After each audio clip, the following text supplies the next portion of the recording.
The blizzard of 1884 had already claimed 7 lives in Copper Ridge when Margaret Sullivan's water broke.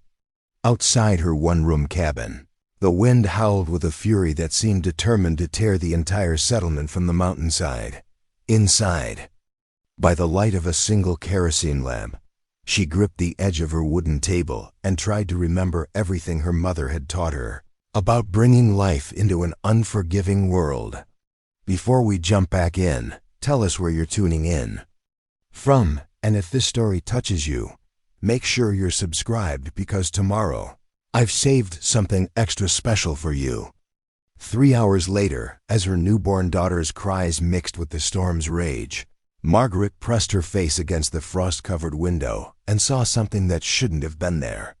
A dark shape against the white expanse, too large to be an animal, too still to be alive. But as lightning illuminated the valley, she caught a glimpse of what looked like a man's coat, partially buried in a snowdrift beside the old mining trail. The choice before her was impossible. Stay inside with her hours-old baby where it was safe, or venture into a storm that had already proven deadly to save what was probably a frozen corpse. Margaret looked down at her daughter, then back at the motionless figure in the snow. Some decisions, she realized, define not just who you are, but who you choose to become. The morning sun revealed the truth about Copper Ridge that its residents preferred to keep hidden.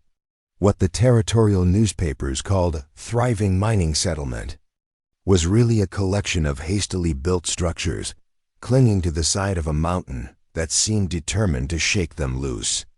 The main street, if it could be called that, was a muddy track that turned to ice in winter and dust in summer, bordered by buildings that leaned against each other like tired men walking home from a long day in the mines. Margaret Sullivan stood in the doorway of Carter's General Store, her 8-month-old daughter Elizabeth balanced on her hip, watching the morning ritual that had become as predictable as sunrise. Men emerged from the boarding house with their lunch pails and mining tools, their faces already wearing the grim expression of those who knew they might not see evening.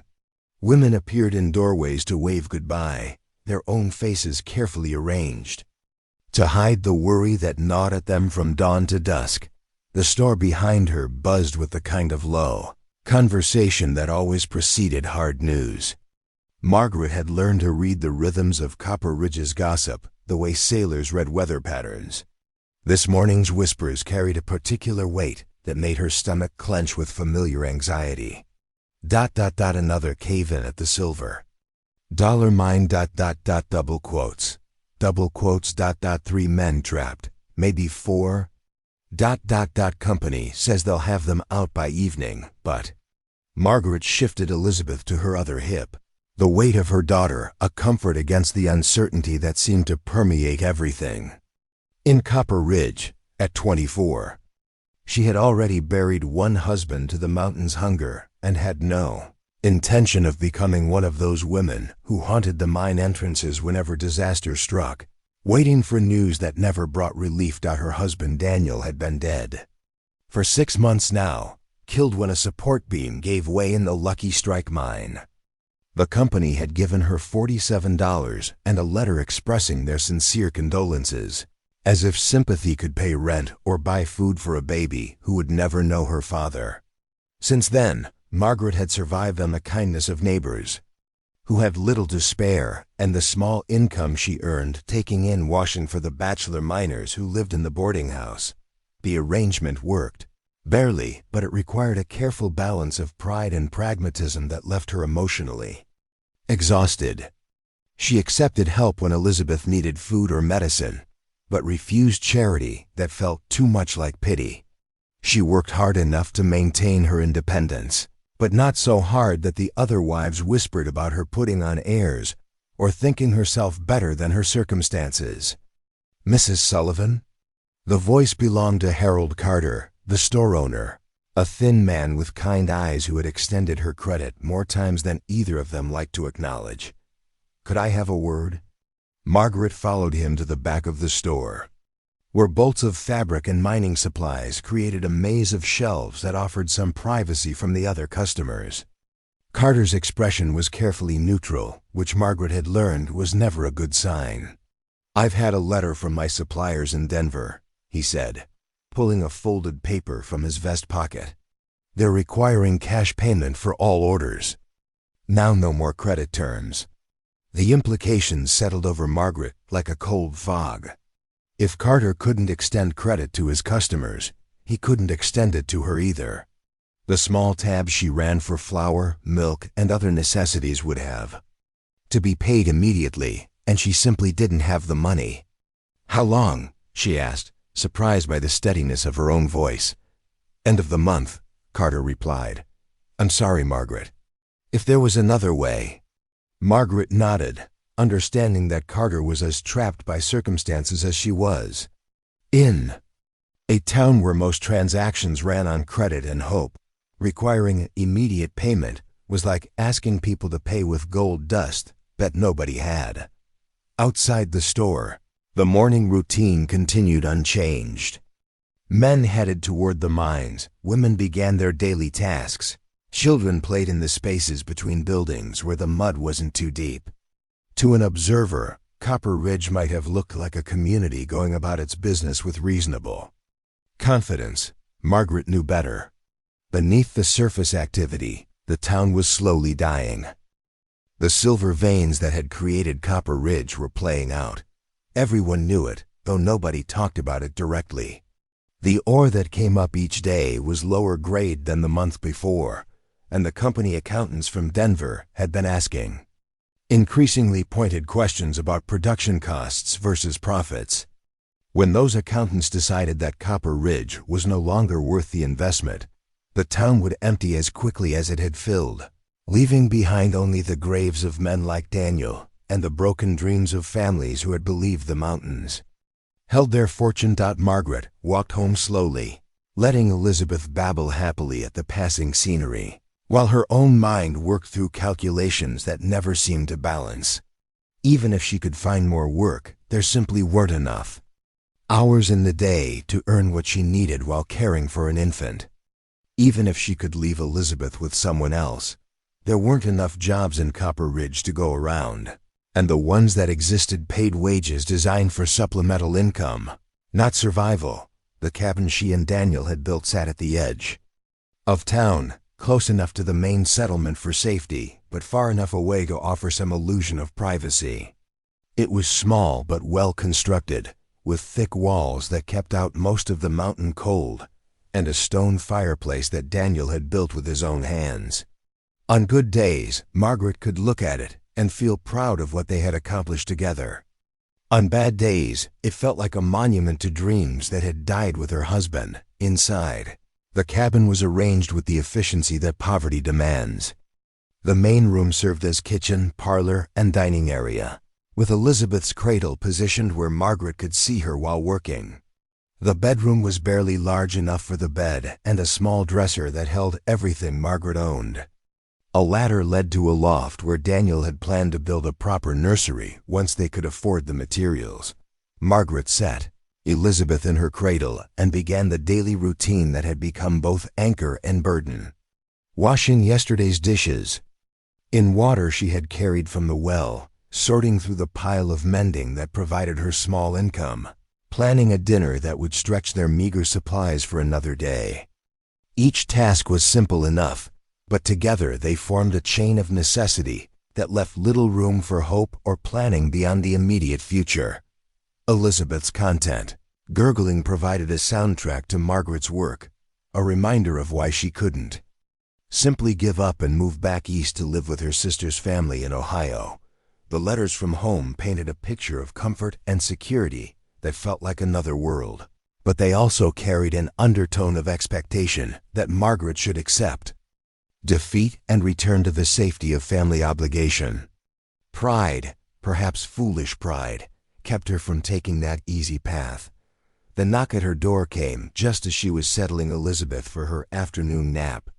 Margaret opened it to find Mrs. Elizabeth Hawthorne, the banker's wife, standing on her small porch with a basket covered by a checkered cloth. Mrs. Hawthorne was a well-meaning woman whose charity always came wrapped in enough social propriety to make refusal difficult. "Margaret, dear," Mrs. Hawthorne said, settling herself uninvited in the cabin's only comfortable chair. "I've brought some things I thought you might find useful." The basket contained baby clothes that Elizabeth had already outgrown, several jars of preserves, and a small envelope that Margaret suspected contained money. Mrs. Hawthorne's visits always followed the same pattern: social pleasantries followed by the gradual revelation of the charity's true purpose. "You know," Mrs. Hawthorne continued, arranging her skirts with practiced elegance, "there's been talk in town about your situation. Nothing unkind, you understand, but people are concerned." Margaret poured tea she couldn't afford to serve and waited for whatever proposal Mrs. Hawthorne had brought with her. In Copper Ridge, community concern usually preceded community solutions. That involved other people making decisions about your life. "There's a man," Mrs. Hawthorne said, lowering her voice to the tone reserved for delicate subjects. "A businessman from California who's looking to establish mining operations in Colorado. He's been corresponding with my husband about investment opportunities, and he mentioned that he's recently widowed himself." The suggestion hung in the air between them, unspoken but unmistakable. Margaret had been expecting something like this ever since Daniel's death. In a frontier town, unmarried women with children represented problems that the community felt obligated to solve, usually through arrangements that prioritized practical necessity over personal preference. Mr. Hawthorne thought perhaps an introduction might be beneficial for all parties involved. Mrs. Hawthorne continued, "The gentleman is financially secure and has expressed interest in a woman of good character who might appreciate the stability he could provide." Margaret looked down at Elizabeth, who had fallen asleep with the perfect trust that babies have in their mother's ability to protect them from the world's complications. The offer Mrs. Hawthorne was making wasn't unusual or even unreasonable. Marriages of convenience were common on the frontier, often successful arrangements that benefited everyone involved. But the thought of binding her life to a stranger, of becoming a solution to someone else's problems, rather than the author of her own future, filled her with a resistance that surprised her with its intensity. "That's very thoughtful," Margaret said carefully, "but I'm not sure I'm ready to consider such arrangements." Preparing and narrating this story took us a lot of time, so if you are enjoying it, subscribe to our channel. It means a lot to us. Now back to the story. Mrs. Hawthorne's expression took on the patient look of someone dealing with a child who didn't understand what was best for them.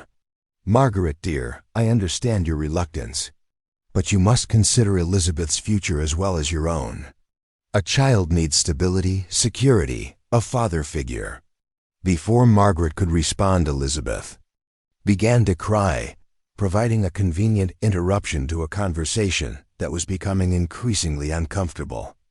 As she lifted her daughter and settled into the rocking chair that Daniel had made during the long winter evenings when they had planned their future together, Margaret felt the weight of decisions that seemed to have no good options stop Mrs. Hawthorne's visit ended with promises to think things over and assurances that no one was pressuring her to decide quickly. But Margaret understood the underlying message. The community's patience with her independence was finite, and practical necessities would eventually override personal preferences. If she couldn't support herself and Elizabeth, others would arrange a solution that met their definition of appropriate.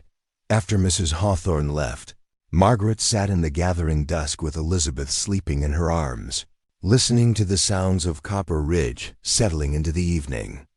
Men returning from the mines, families gathering for dinner, the distant sound of a fiddle from the boarding house, where the bachelor miners tried to forget their loneliness with music and whiskey. The mountain air was getting colder, promising another hard winter that would test everyone's endurance. In a few months, the passes would be snowed in and Copper Ridge would be completely isolated from the outside world for 3 or 4 months.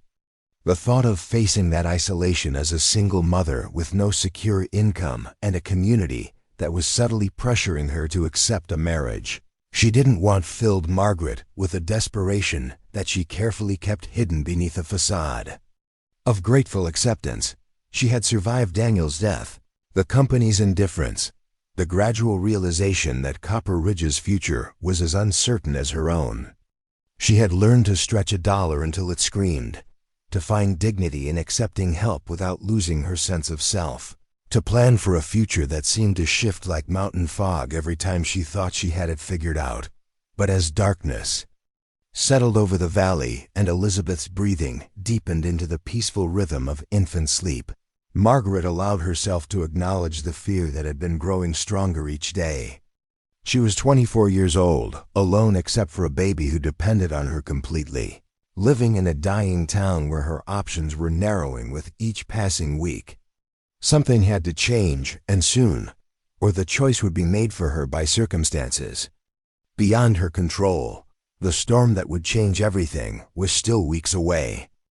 Building strength somewhere beyond the mountains, where winter gathered its forces for the assault on high country settlements like Copper Ridge.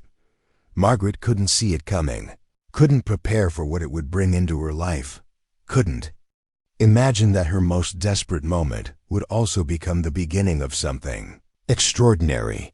But the mountains had their own sense of timing, and the wind that began to pick up as she finally went to bed carried with it the promise that nothing would ever be the same.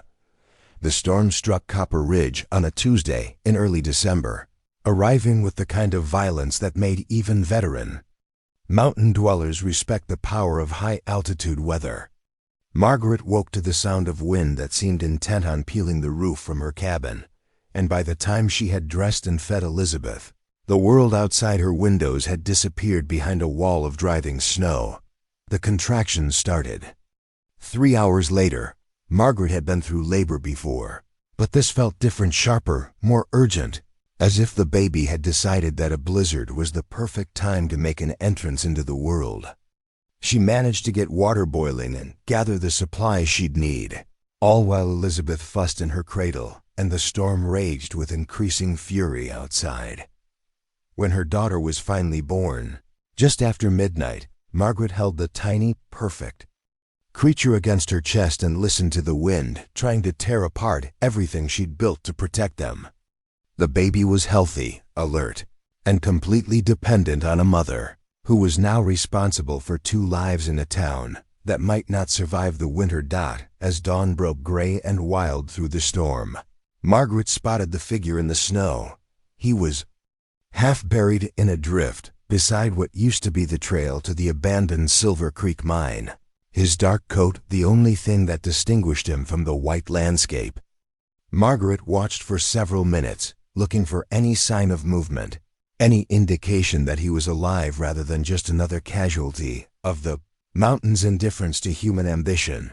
The decision to go after him was made by the part of her that had refused Mrs. Hawthorne's marriage arrangement, the same stubborn streak that had convinced her to stay in Copper Ridge when common sense suggested retreat. She wrapped both babies in every blanket she owned, secured them in a wooden crate that would protect them from drafts, and stepped into the storm. The cold hit her like a physical blow, stealing her breath and making her eyes water instantly. The snow was knee-deep and getting deeper, each step a battle against wind that seemed determined to push her back toward the cabin. By the time she reached the dark figure, her hands were numb and her vision was blurred by tears that froze before they could fall. He was alive, barely. A man in his 30s with dark hair and a face that would have been handsome if it wasn't blue with cold. His breathing was shallow but steady, and when she checked his pulse, it was there, weak but persistent. What caught her attention, though, was the way his legs lay in the snow, twisted at angles that suggested he had fallen from a significant height. Getting him back to the cabin required all the strength she possessed, and some she didn't know she had. He was unconscious, dead weight that had to be dragged through snow that seemed to deepen with every foot of progress. 3 times she had to stop and rest, and 3 times she almost convinced herself to give up and go back for help that wouldn't come until the storm passed. But something about his face, even slack with unconsciousness, suggested a strength that matched her own stubbornness. This wasn't a man who gave up easily, and if he was fighting to stay alive in conditions that should have killed him hours ago, the least she could do was match his determination. By the time she got him into the cabin, both babies were crying, and she was so exhausted she could barely stand. But he was breathing more steadily now, and the color was starting to return to his face as the warmth began to penetrate his frozen clothing. It was only when she started to remove his wet clothes that she discovered the extent of his injuries. His legs showed clear signs of trauma swelling, bruising, and a lack of response when she moved them that suggested serious damage to his spine. This man hadn't just fallen in the snow. He had fallen from something high enough to break his back. Margaret had seen mining accidents before, had helped tend to men who would never walk again. But those men had families, company support, established places in the community. This stranger had nothing except whatever mercy she chose to show him. She spent the next 3 days keeping him alive through sheer determination and the practical medical knowledge that frontier women acquired by necessity. She kept him warm, got fluids down him when he was conscious enough to swallow, and changed his position regularly to prevent the kind of complications that killed injured men as often as their original wounds. Elizabeth and the new baby she had decided to name her Sarah after her mother, adapted to the presence of a stranger in their small space with the resilience that children bring to unexpected changes. Elizabeth seemed particularly fascinated by the unconscious man, often sitting beside his makeshift bed and babbling to him as if he were listening to every word. On the 4th day, he opened his eyes. "Where am I?" His voice was hoarse from disuse, but stronger than Margaret had expected. "My cabin in Copper Ridge," she said, setting down the bowl of broth she'd been trying to get him to take. "I found you in the snow during the storm."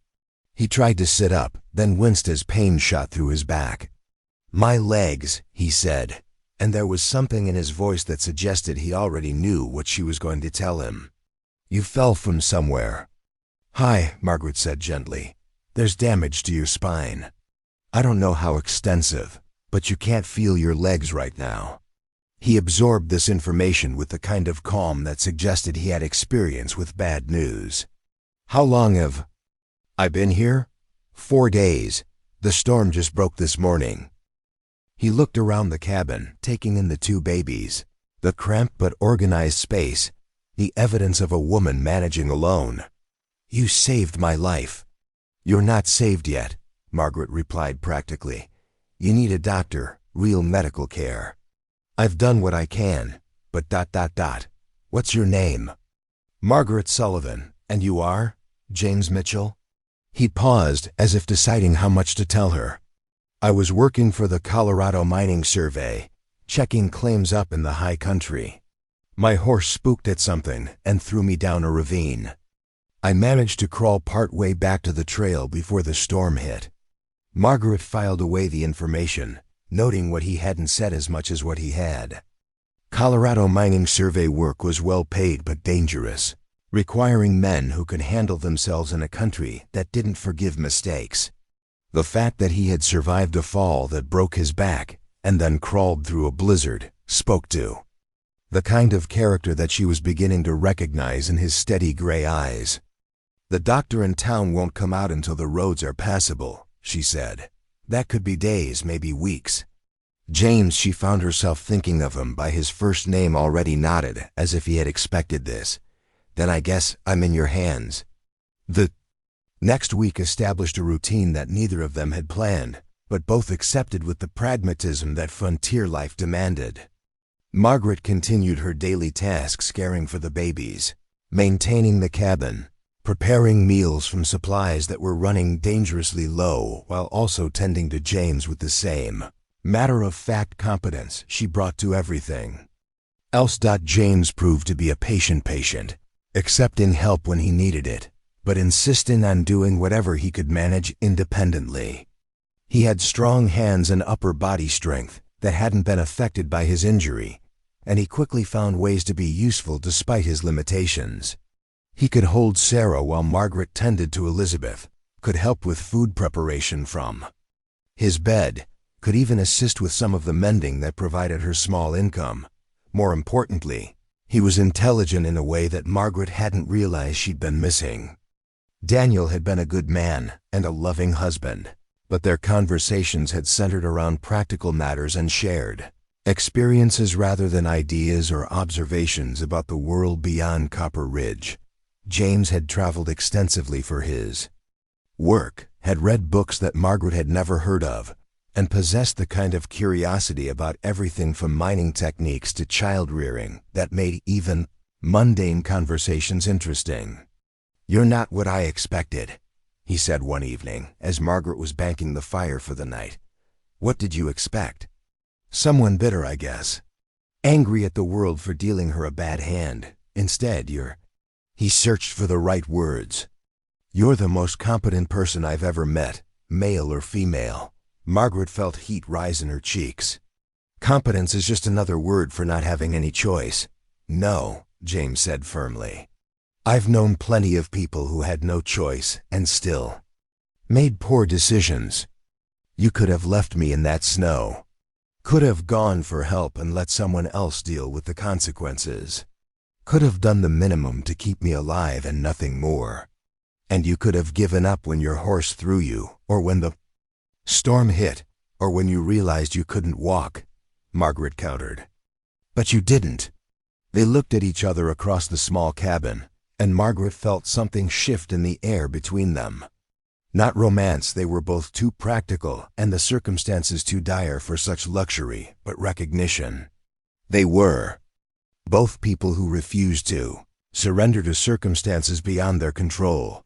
The recognition was interrupted by a knock at the door that made them both freeze. Visitors during winter storms were rare and usually brought bad news. Margaret opened the door to find Tom Bradley, the town's unofficial emergency coordinator, standing on her porch with his hat in his hands and worry written across his weathered face. "Mrs. Sullivan," he said, glancing past her to where James lay in his bed. "We heard you might have found someone during the storm." "This is James Mitchell," Margaret said, stepping aside to let Tom enter. "He was injured in a fall up near Silver Creek." Tom nodded to James, then turned back to Margaret with the expression of a man who had more to say than he wanted to. "Ma'am, I hate to trouble you, but we've got a situation developing. The storm brought down a lot of trees across the main road out of town. We're cut off until we can get them cleared, and that's going to take weeks with the equipment we have." Margaret felt her stomach tighten. Being cut off from the outside world was always a risk in Copper Ridge, but it usually happened later in the winter when they'd had time to prepare. "There's more," Tom continued reluctantly. "The storm damaged the mine office, and some of the company records were destroyed. Without those records, they can't process payroll. Men aren't going to get paid until spring, assuming the company doesn't just shut down operations entirely." The implications hit Margaret like a physical blow. If the miners weren't getting paid, they couldn't buy supplies from Carter's store. If Carter couldn't sell supplies, he couldn't extend credit to anyone. The careful economy that kept Copper Ridge alive was about to collapse, just as winter settled in for a stay that could last until April. "How bad is it?" James asked from his bed, his voice carrying the authority of someone accustomed to assessing disaster situations. Tom looked surprised that the injured stranger was asking questions, but something in James's tone made him answer honestly. "Bad enough. We've got maybe 6 weeks of supplies if everyone tightens their belts. After that ... He shrugged helplessly. "What about the survey equipment?" James asked. "The Colorado Mining Survey has an emergency supply cache somewhere in this district. Regulation requires it for any crew working this far from established settlements." Tom's expression brightened slightly. "You know where it is?" "I know where it should be. Whether it's actually there and in good condition is another question." Margaret watched this exchange with growing interest. James wasn't just making conversation. He was thinking several steps ahead, trying to solve a problem that affected the entire community. More importantly, Tom was responding to him not as an invalid to be pitied, but as someone whose knowledge and authority carried weight despite his physical limitations. "The cash is supposed to be in a sealed container buried near the old Silver Creek mining claim," James continued. "Emergency. Food, medical supplies, tools, even some communications equipment that might let us get word to Denver about our situation." "That's a day's hard travel in good weather," Tom said dubiously. "In winter conditions, with trees down and snow this deep ... "It's not impossible," James said quietly. "Difficult, yes. Dangerous, certainly. But not impossible for someone who knows the country and has the right equipment." Margaret found herself studying James's face as he talked with Tom, noting the way his eyes had taken on a focused intensity that transformed his entire demeanor. This wasn't a man who accepted limitations easily, even when those limitations were imposed by a broken back and the worst weather conditions in years after Tom left with promises to discuss James's information with the other town leaders. Margaret settled into her evening routine while James stared at the ceiling with the expression of someone working through complex calculations. "You're thinking about that supply cache," she said, not really asking the question. "I'm thinking about a lot of things," James replied, "including how to repay the woman who saved my life." "You don't owe me anything." "I owe you everything," he said simply. "My life, my sanity, probably my soul. The question is what I can possibly do to balance that debt." Margaret looked at him lying there in her makeshift hospital bed, his useless legs covered by quilts her grandmother had sewn, his hands strong and capable despite everything else that had been taken from him. She thought about Tom's visit, about the crisis developing around them, about the way James had immediately started thinking in terms of solutions rather than problems. "Maybe," she said slowly, "the question isn't what you owe me. Maybe it's what we owe each other, and what we both owe this community that's given us shelter." James met her eyes, and in them she saw the reflection of her own stubborn refusal to accept defeat. Whatever came next, whatever impossible tasks the winter demanded of them, they would face them together. Two broken people who had somehow found in each other not just companionship, but the beginning of something that might prove stronger than either of them had ever been alone. The town meeting convened 3 days later in Carter's store, the only building large enough to hold Copper Ridge's 43 adult residents. Margaret arrived with both babies bundled against the cold, while James came in a hastily constructed sledge that Tom Bradley and 2 other men had fashioned from mining equipment. The sight of the injured stranger being hauled through the snow should have evoked pity, but something about James's bearing, the way he sat upright, the alertness in his eyes, the notebook he carried filled with detailed sketches and calculations, commanded respect instead. Harold Fitzgerald, the mine foreman, called the meeting to order with the grim efficiency of a man accustomed to delivering bad news. "We all know why we're here," he began, his voice carrying over the murmur of worried conversations. "The company wire came through this morning. Operations are suspended indefinitely. No pay, no supplies, no support until spring at the earliest."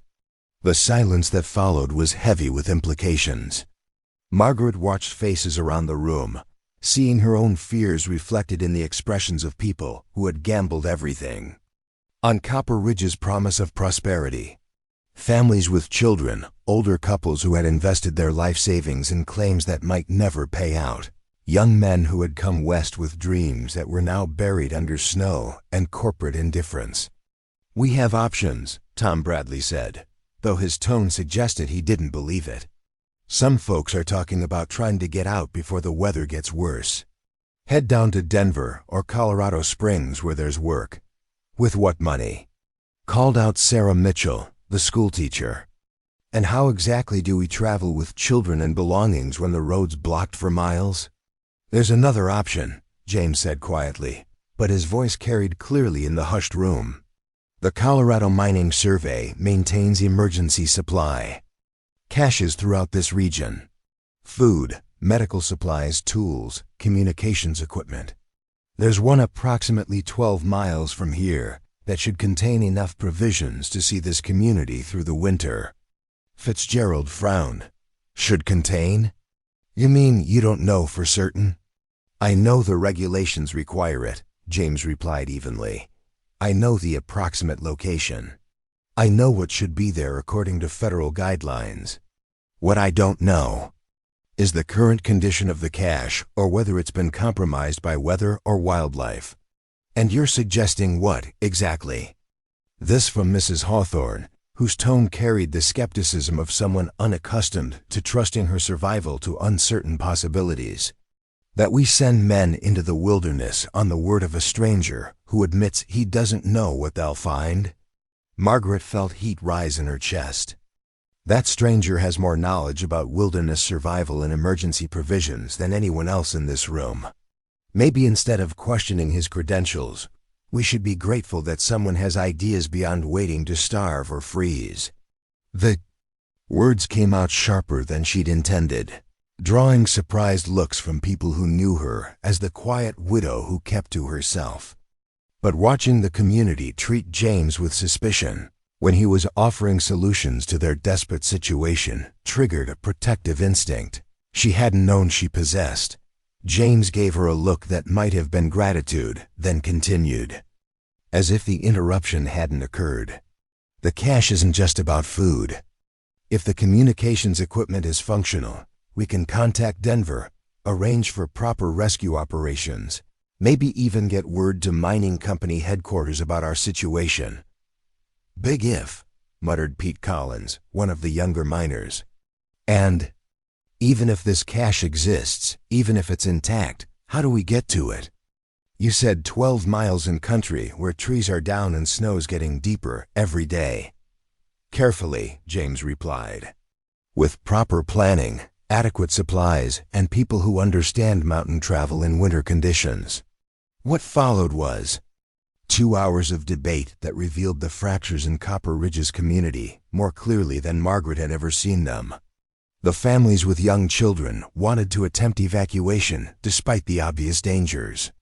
The older residents insisted that staying put was the only sensible option. The miners were divided between those who trusted James's expertise and those who resented taking advice from an outsider. Through it all, Margaret watched James navigate the discussion with a skill that spoke to experience with contentious meetings and difficult decisions. He never raised his voice, never showed frustration with questions that bordered on hostility, never made promises he couldn't keep. Instead, he presented information clearly, acknowledged uncertainties honestly, and gradually built a case for action that even the skeptics found difficult to dismiss. The final vote was close. 23 in favor of attempting to reach the supply cache, 20 against, but it carried. A team of 6 men would leave at first light, following James's directions and carrying his hand-drawn maps. If they found the cache and it contained what it should, they would return with enough supplies to sustain the community. If not, they would at least have definitive information about their options. As the meeting broke up and people filed out into the cold night air, Margaret lingered to help load James back onto his sledge.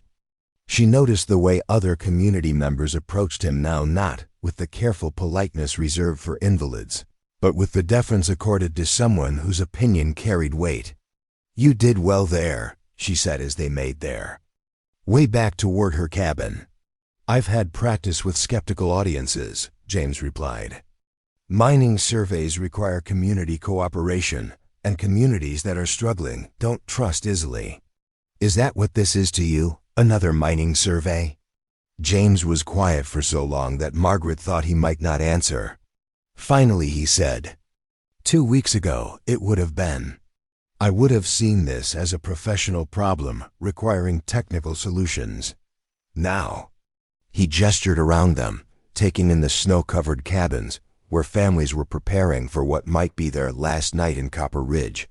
"Now it feels personal." Back at the cabin, Margaret established her evening routine while James worked. By lamplight on detailed instructions for the search team. She watched him sketch landmarks, calculate distances, and note potential hazards with the meticulous care of someone who understood that other people's lives depended on the accuracy of his information. Elizabeth, now almost 9 months old, had developed a fascination with James that bordered on adoration. She would crawl over to his bed and pull herself up to standing, babbling happily while he showed her his drawings or let her play with his surveying instruments. The sight of her daughter so comfortable with the injured stranger stirred something in Margaret that she wasn't quite ready to examine too closely. "She likes you," Margaret observed as Elizabeth settled in for her evening feeding. "I like her too. Both of them." James gestured toward Sarah, sleeping peacefully in her cradle. "They're remarkable children, strong, alert, adaptable. Like their mother. Their mother is doing what she has to do to survive. Their mother is doing what she chooses to do to build something better than mere survival." The distinction caught Margaret off guard. She had been so focused on getting through each day, each crisis, each impossible decision, that she hadn't considered the difference between surviving and building. But watching James work on his maps, seeing the way he had transformed a community meeting from a wake for dead dreams into a planning session for practical action, she began to understand what he meant. "Tell me about your work," she said, settling into her chair with Elizabeth. "Really tell me, not just the official description." James set down his pencil and leaned back against the pillow she had arranged for him. The Colorado Mining Survey was established to assess mineral resources throughout the territory, but we're really in the business of determining which dreams have substance and which are just wishful thinking. I've walked through 100 dying towns, talked to 1,000 men who were convinced they were one lucky strike away from fortune. And were they? Ever? Sometimes. More often, they were one honest assessment away from cutting their losses and finding something sustainable. James picked up his pencil again, turning it between his fingers. "I used to think my job was to catalog resources and file reports. Recently, I've started to think it might be about helping people make better choices." "What changed your mind?" "You did." The simple statement hung in the air between them, carrying implications that neither was quite prepared to address directly. Margaret felt her pulse quicken, not with romantic excitement, but with the recognition that something fundamental was shifting in their relationship. "I don't understand. You found a broken stranger in a snowstorm and didn't just save his life, you made him part of your family. You took responsibility for his recovery, not because you had to, but because that's who you are. You turned charity into partnership and made it look effortless." James met her eyes across the small cabin. "I've spent years assessing resources and filing reports about other people's lives. You've spent weeks actually living that assessment, making it work, building something stronger than what existed before." Margaret looked down at Elizabeth, who had fallen asleep in her arms, then over at Sarah in her cradle, then back at James. "We're not a family," she said quietly. "We're 3 people sharing space because circumstances require it. Are we?" The question was gentle but pointed, forcing Margaret to examine assumptions she hadn't realized she was making. When had she stopped thinking of James as a patient and started thinking of him as, what? A partner? A friend? Something more complex than either word could capture? "I don't know," she admitted. "Neither do I," James said. "But I know that tomorrow morning, 6 men are going to head into a country that could kill them, following directions I gave them, trying to save a community I've been part of for less than 2 weeks. And the reason I care whether they succeed has nothing to do with professional obligation and everything to do with wanting to deserve the trust you've placed in me." Before Margaret could respond, Elizabeth stirred in her arms, making the small sounds that indicated she was waking up and would soon demand attention. The moment of revelation was interrupted by the immediate demands of motherhood. But the conversation had opened something between them that couldn't be easily closed. As Margaret settled Elizabeth back in her cradle and began preparing for the first night, she found herself moving with the unconscious efficiency of someone who had adapted her routines to accommodate another person's presence. When had she started automatically brewing extra tea? When had she begun arranging the cabin's limited space to ensure James had everything he needed within reach? When had caring for him stopped feeling like an obligation and started feeling like ... What? Margaret, James said as she banked the fire for the night. Yes, thank you. For everything. But especially for making me feel like I'm still a man worth something, even if I can't walk. Margaret turned to look at him, seeing past the injury to the intelligence and determination that had never been touched by his physical limitations. You're worth something because of who you choose to be, not because of what your legs can or can't do. The sooner you understand that, the sooner you'll stop thinking of yourself as broken. And what if I never walk again? What if this is as good as it gets? Margaret considered the question seriously, looking around the cabin that had become home to three people who hadn't chosen each other, but had somehow chosen to build something together. Then we figure out how to make as good as it gets better than either of us ever imagined it could be. James smiled then, the first completely unguarded expression she had seen from him. We, Margaret confirmed, surprising herself with the certainty in her voice. Outside, the wind was picking up. Again, promising another storm that would test their preparations and their resolve. But inside the small cabin, three people who had started as strangers were discovering that some bonds were stronger than blood. Some families were built by choice rather than birth, and some love grew not from romance but from the recognition that facing impossible odds was easier when you didn't face them alone. The search team would leave at dawn, carrying with them the hopes of an entire community and the carefully drawn maps of a man who was learning that his true worth had nothing to do with his ability to walk and everything to do with his willingness to use whatever strengths he possessed in service of something larger than himself. Margaret fell asleep that night, with the sound of James's pencil scratching against paper as he refined his maps one more time, determined that every detail would be perfect for the men who would risk their lives following his directions. It was the sound of someone who had found his purpose, and it was more comforting than any lullaby.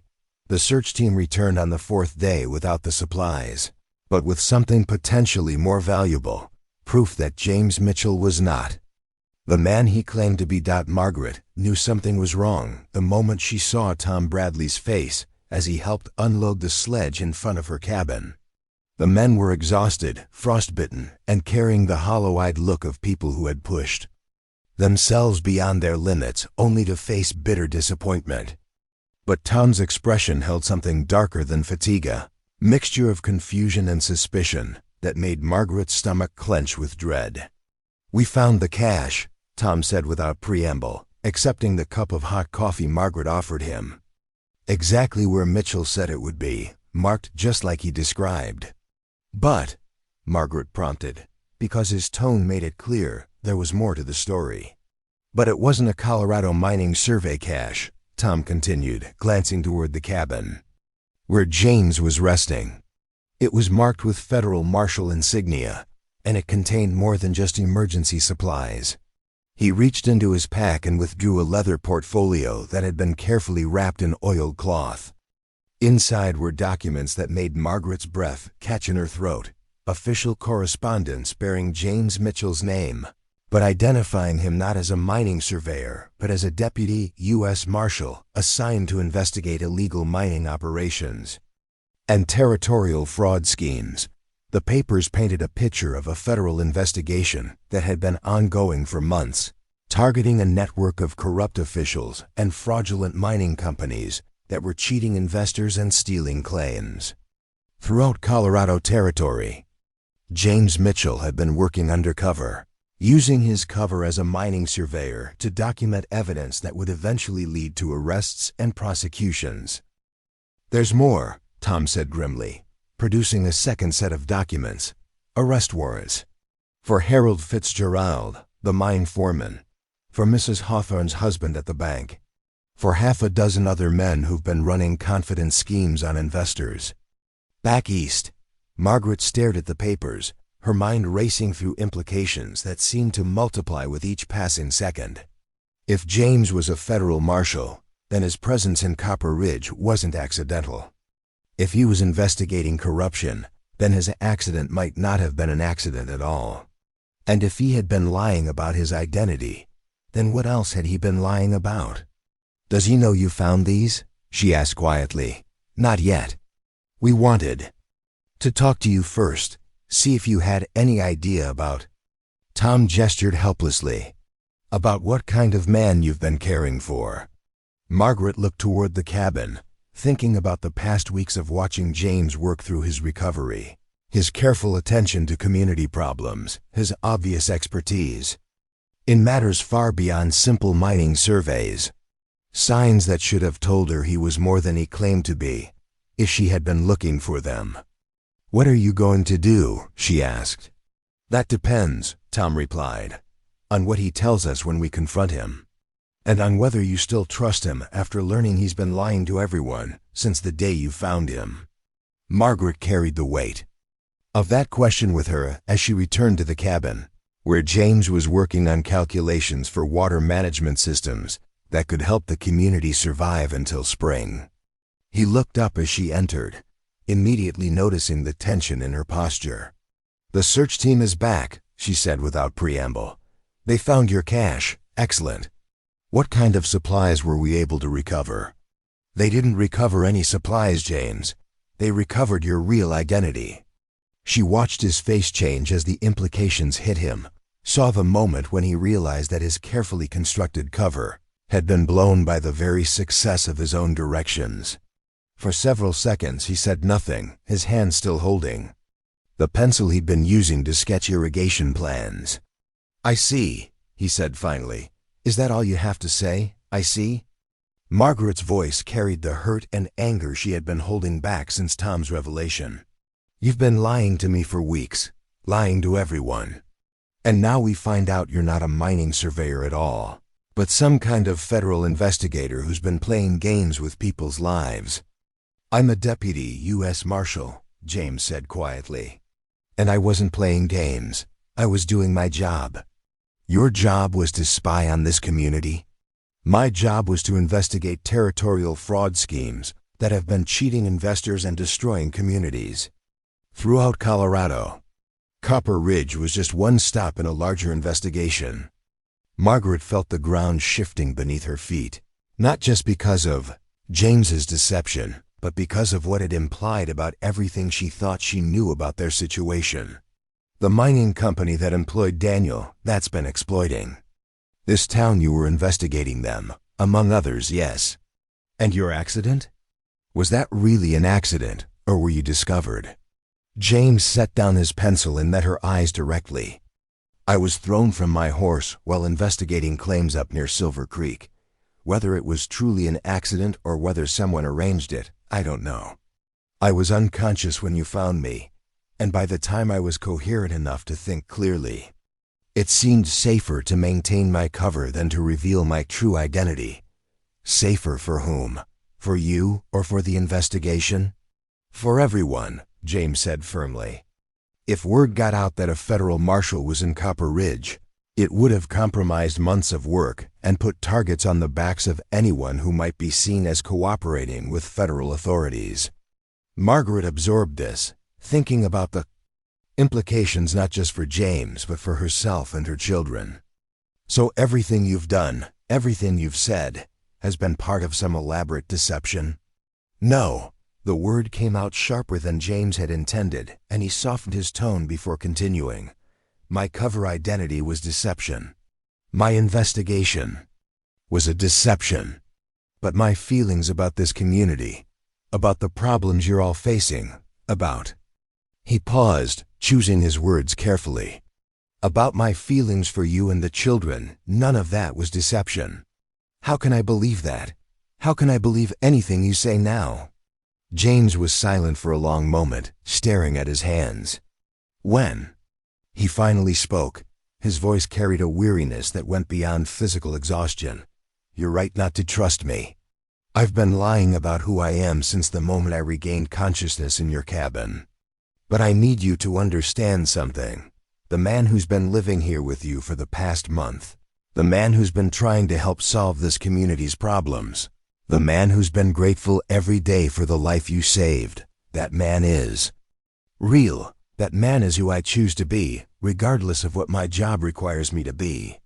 Before Margaret could respond, the cabin door opened and Tom Bradley entered with 3 other men from the search team.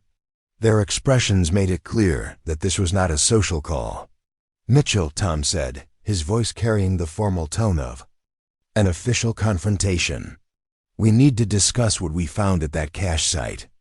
James straightened in his bed, and Margaret saw something change in his demeanor, a subtle shift toward the kind of authority that came naturally to someone accustomed to being in charge of difficult situations.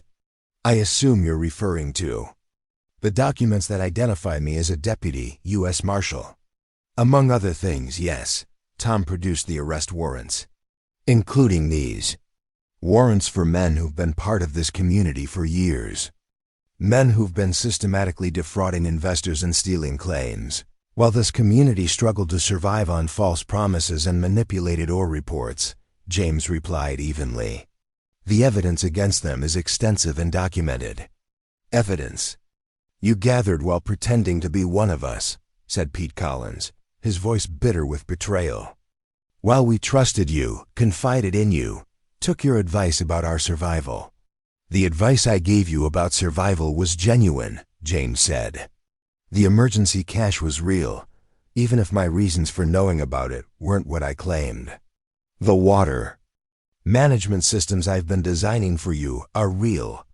The solutions I've proposed for your community's long-term sustainability are real. But you're not real," Pete shot back. "You're a federal agent who's been playing a role." "I'm a federal agent who's been doing his job," James replied. And for the first time since Margaret had known him, his voice carried the unmistakable edge of command authority. "A job that includes protecting communities like this one from the kinds of men who would exploit your isolation and desperation for their own profit." Tom spread the arrest warrants on the small table beside James's bed. "These men you're accusing, Harold Fitzgerald has been working these mines for 5 years. He's married to a local woman, has children in the school. Are you telling us he's been stealing from us the whole time?" "I'm telling you that the ore reports he's been filing with the company have been systematically inflated to maintain investor confidence while the actual ore quality has been declining for months. I'm telling you that the equipment failures and unexpected expenses that have been cited as reasons for delayed payroll are fabrications designed to maximize company profits at the expense of worker wages." Margaret watched this exchange with growing understanding. The pieces were falling into place. Why Copper Ridge had struggled despite apparent mineral wealth. Why the community had always seemed to be on the edge of prosperity without ever achieving it. Why the mining company's decisions had seemed arbitrary and contradictory. "If that's true," she said slowly, "then the company's suspension of operations isn't because of the storm or damaged records. It's because they've extracted everything of value and are abandoning a site they've already bled dry." James nodded grimly. The storm provided convenient cover, but yes, Copper Ridge has been scheduled for abandonment since early fall. The men responsible have been transferring assets and preparing to disappear, leaving the community to face the consequences. "You've known this the whole time?" Tom's voice carried a mixture of anger and something that might have been relief at finally understanding their situation. "I've suspected it. The evidence has been building, but I needed documentation that would hold up in federal court. That's what I was gathering when I had my accident." Pete Collins stepped forward, his face flushed with anger.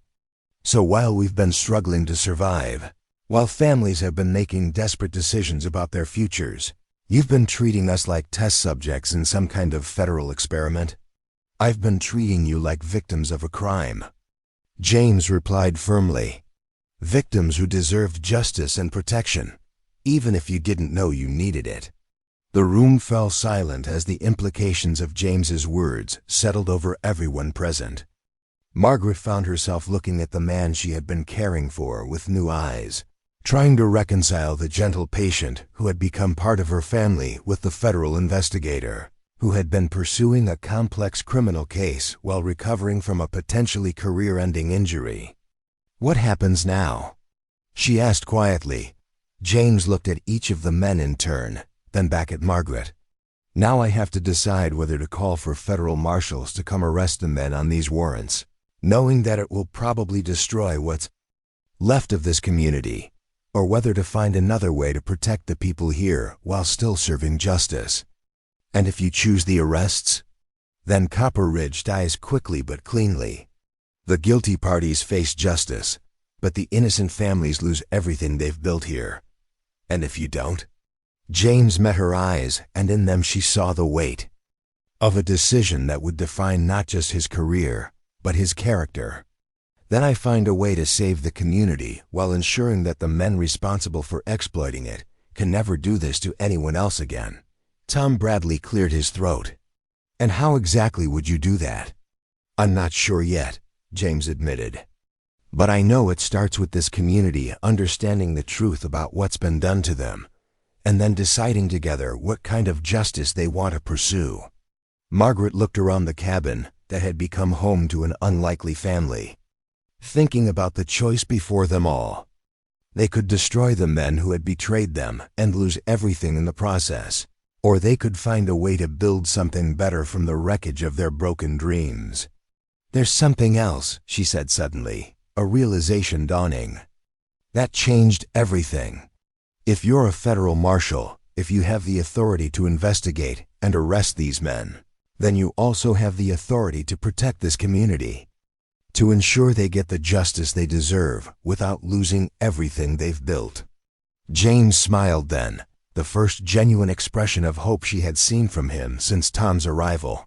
"Yes," he said simply, "I do." The sound of approaching horses cut through the pre-dawn silence like a knife, jolting Margaret awake with the kind of terror that only comes when you're harboring secrets that could get people killed. She counted at least 6 riders, moving fast despite the treacherous conditions, heading directly for Copper Ridge with the purposeful urgency of men on official business. "James," she whispered urgently, shaking him awake. "Someone's coming. Multiple riders, moving like they have authority." James was instantly alert, the kind of battlefield awareness that spoke to experience with dangerous situations. "Federal marshals," he said grimly, recognizing something in the approaching hoofbeats that Margaret couldn't identify. "My backup, arriving 3 weeks early." "Your backup?" "I was supposed to signal for assistance once I had enough evidence to make arrests. I never sent that signal, but someone else must have." James was already reaching for his clothes, his movements sharp with urgency. "If they're here, it means they're planning to arrest everyone on those warrants today." Margaret felt ice form in her stomach. "Everyone?" "Harold Fitzgerald, Arthur Hawthorne, probably a dozen other men. They'll round them up, transport them to Denver for trial, and leave. Their families here to face winter without any support." James struggled to transfer himself from the bed to his wheelchair, his usual careful patience replaced by desperate haste. "We have to warn them." "Warn who?" "The men who've been stealing from this community. Warn the community that their world is about to be torn apart without any plan for what comes next." Margaret understood then that James wasn't talking about protecting the guilty men. He was talking about protecting the innocent families who would be left behind when the federal marshals finished their work. Children who would lose their fathers.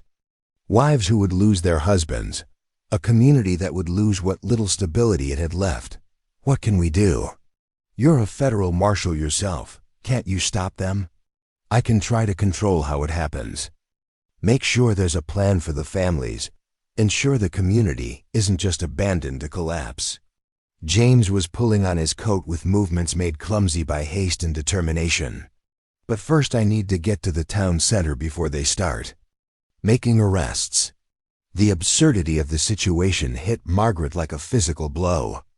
James was proposing to race federal marshals to the center of town in a wheelchair, through snow that was knee-deep in places, to somehow take control of a federal operation that he had originally been part of, but had now effectively gone rogue. By not sending his signal. "This is insane," she said. "Probably," James agreed. "But it's also the right thing to do." Margaret looked at her sleeping daughters, then back at James, making a decision that surprised her with its clarity. "Elizabeth can stay with Mrs. Henderson next door. Sarah comes with us. We do this together." "Margaret, you don't understand the danger. I understand that this community trusted me enough to let me care for you when they thought you were just an injured surveyor. I understand that they trusted you enough to follow your advice about survival strategies. And I understand that if we don't find a way to make this federal operation work for them instead of against them, Copper Ridge dies today." What followed was the most desperate race Margaret had ever experienced. James's wheelchair wasn't designed for speed over rough terrain, but desperation and engineering improvisation made up for a lot of limitations. Margaret ran alongside, carrying Sarah and pushing when the wheels couldn't get traction, while James used his upper body strength and intimate knowledge of leverage to propel himself forward at a pace that would have been impressive for an able-bodied man walking. They reached the town center just as the federal marshals were dismounting in front of Carter's store. 6 men in heavy coats, carrying themselves with the kind of authority that brooked no argument. Their leader, a tall man with graying hair and the weathered face of someone who'd spent decades enforcing federal law in hostile territory, looked up in surprise as James's wheelchair came sliding to a stop in the muddy street. "Deputy Mitchell," the man said, his voice carrying both relief and confusion. "Marshal Thompson, Denver office. We'd given you up for dead when you missed your scheduled reports." "Marshal Thompson," James replied, his breathing heavy from exertion but his voice carrying the kind of calm authority that Margaret had learned to recognize as his professional demeanor. "I need to speak with you privately before you proceed with any arrests." "Proceed with?" Thompson's expression hardened. "Mitchell, you were supposed to signal for backup 3 weeks ago. When you didn't, we assumed your cover had been blown, and you were either dead or compromised. We're here to clean up what we assumed was a failed operation." "The operation isn't failed," James said firmly, "but it's evolved beyond the original parameters. I need 10 minutes to brief you on developments that will affect how we handle the arrests and what happens to this community afterward." Thompson looked around at Copper Ridge, taking in the snow-covered buildings, the faces beginning to appear in doorways as residents noticed the federal presence, the obvious signs of a community struggling to survive.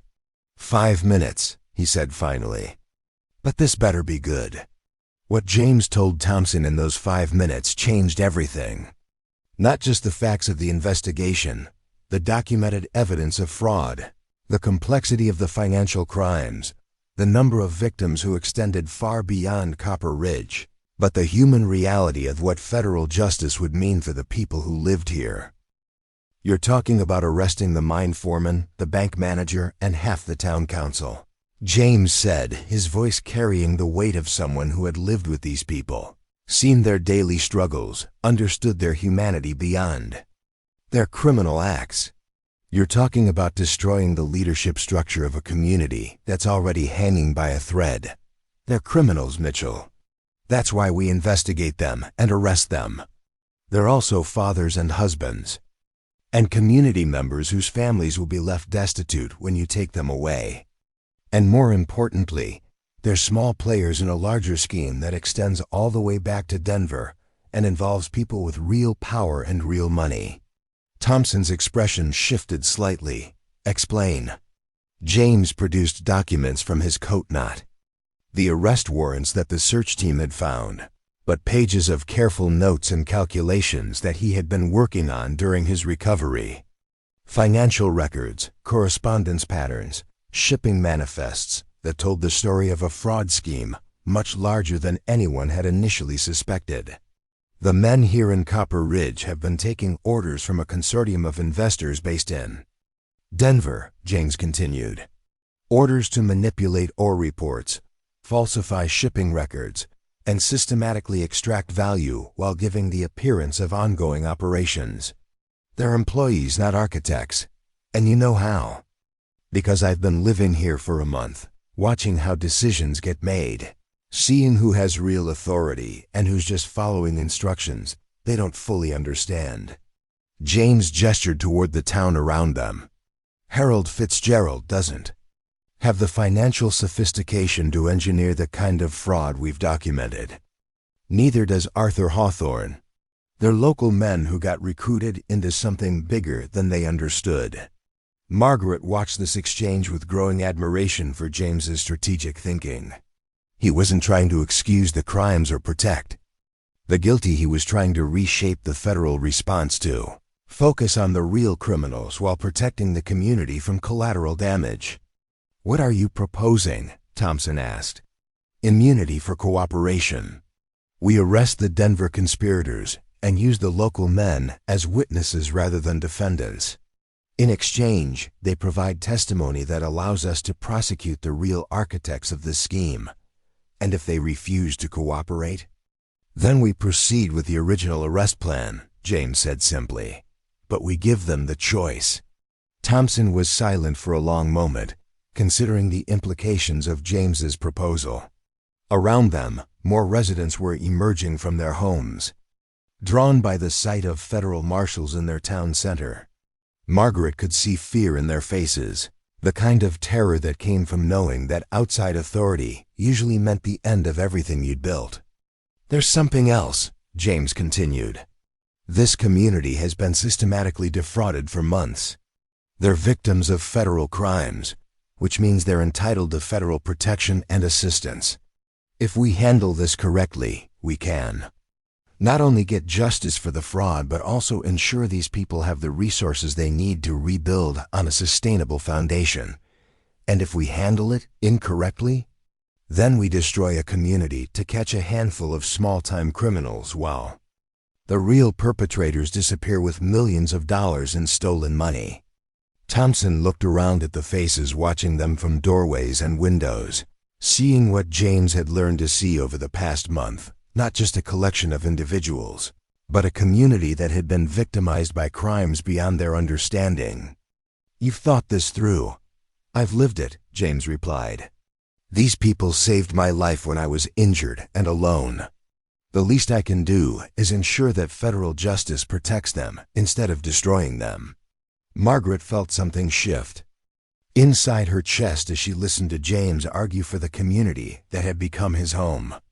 This wasn't the careful professional distance of a federal investigator. This was the passionate advocacy of someone who had found something worth fighting for.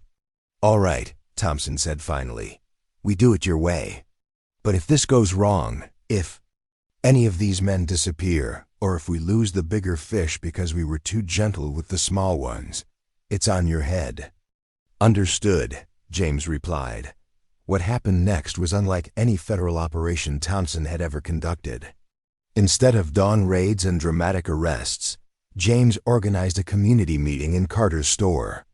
Instead of handcuffs and forced transportation, he offered choices and explanations. Instead of leaving a devastated community behind, the federal marshals became partners in rebuilding. Harold Fitzgerald, when confronted with the evidence against him and offered immunity for cooperation, broke down and confessed to crimes that extended far beyond what they had originally suspected. Arthur Hawthorne provided financial records that revealed the full scope of the Denver conspiracy.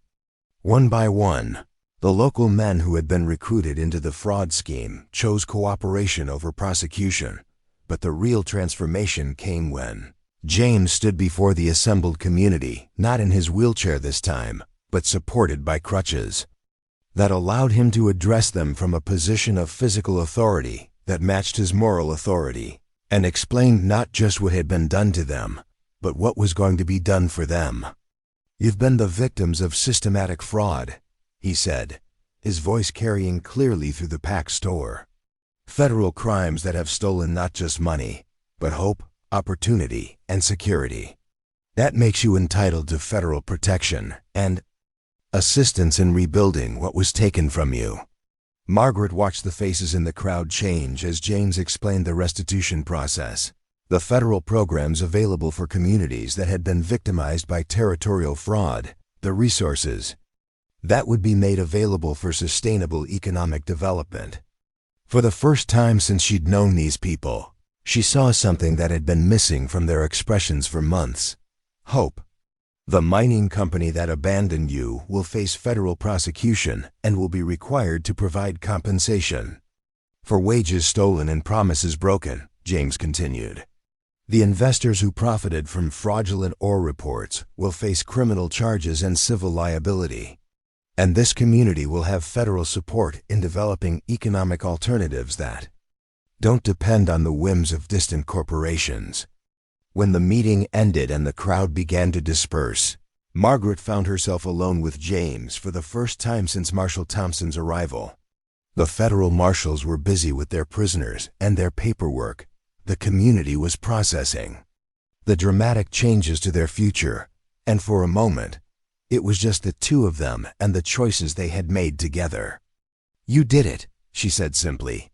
"We did it," James corrected. "You made it possible by trusting me enough to get me here in time to make a difference."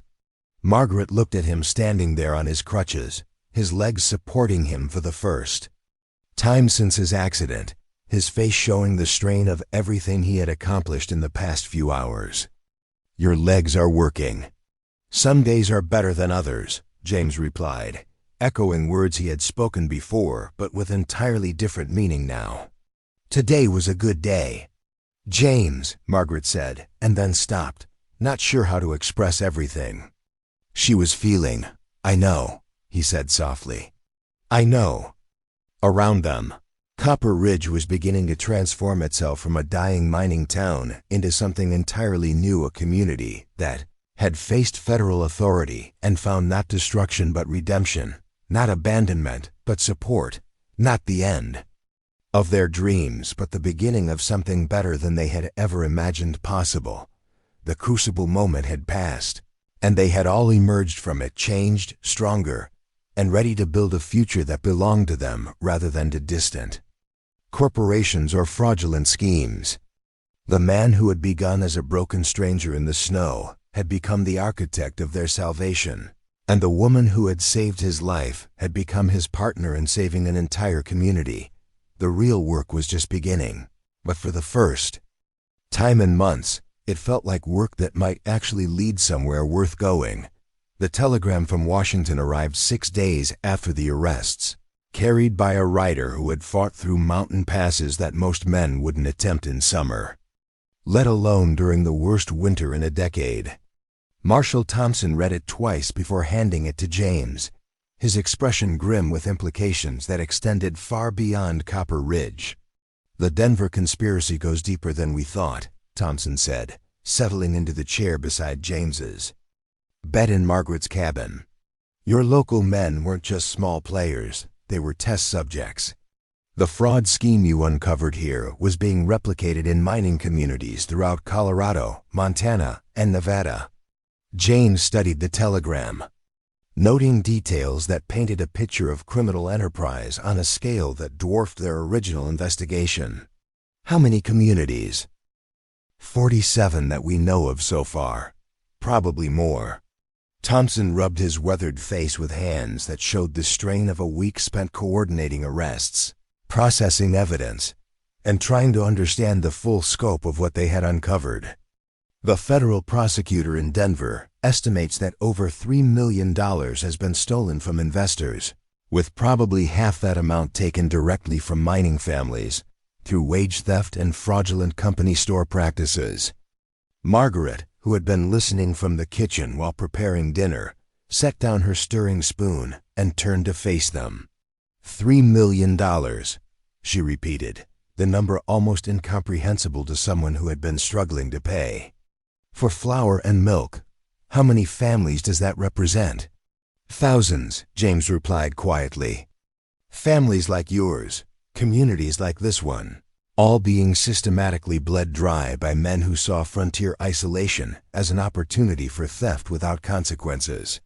The magnitude of the crime was staggering, but what struck Margaret more forcefully was the change in James himself. Over the past week, as federal marshals had come and gone with evidence and testimony, as telegraph messages had arrived from Washington and Denver, as the true scope of the investigation had become clear, James had transformed from a recovering invalid into something she had never expected to see. A man discovering that his greatest professional triumph was also his personal redemption. "There's more," Thompson continued, producing a second telegram. "The Attorney General's office is recommending you for promotion to Chief Deputy Marshal for the Western Territory. They want you to head up a new division focused on territorial fraud and organized crime in mining regions." James read the telegram slowly, and Margaret watched his face process. Not just the honor being offered, but the implications for the life they had been building together in Copper Ridge. A promotion of that magnitude would mean Denver, Washington, extensive travel throughout the territory.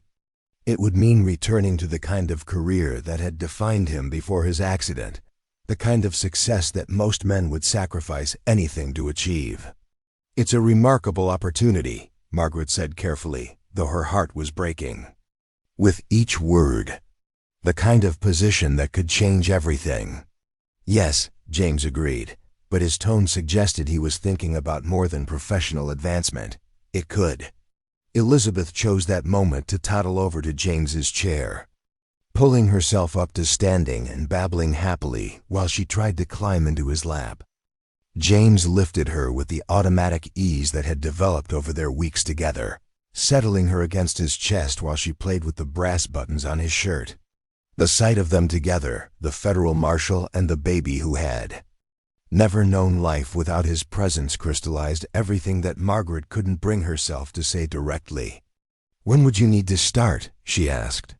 "Immediately, according to this." James gestured to the telegram. "They want me in Denver within the week to begin organizing the new division." Thompson cleared his throat, clearly uncomfortable with the personal undercurrents of the conversation. "Mitchell, there's something else you need to know.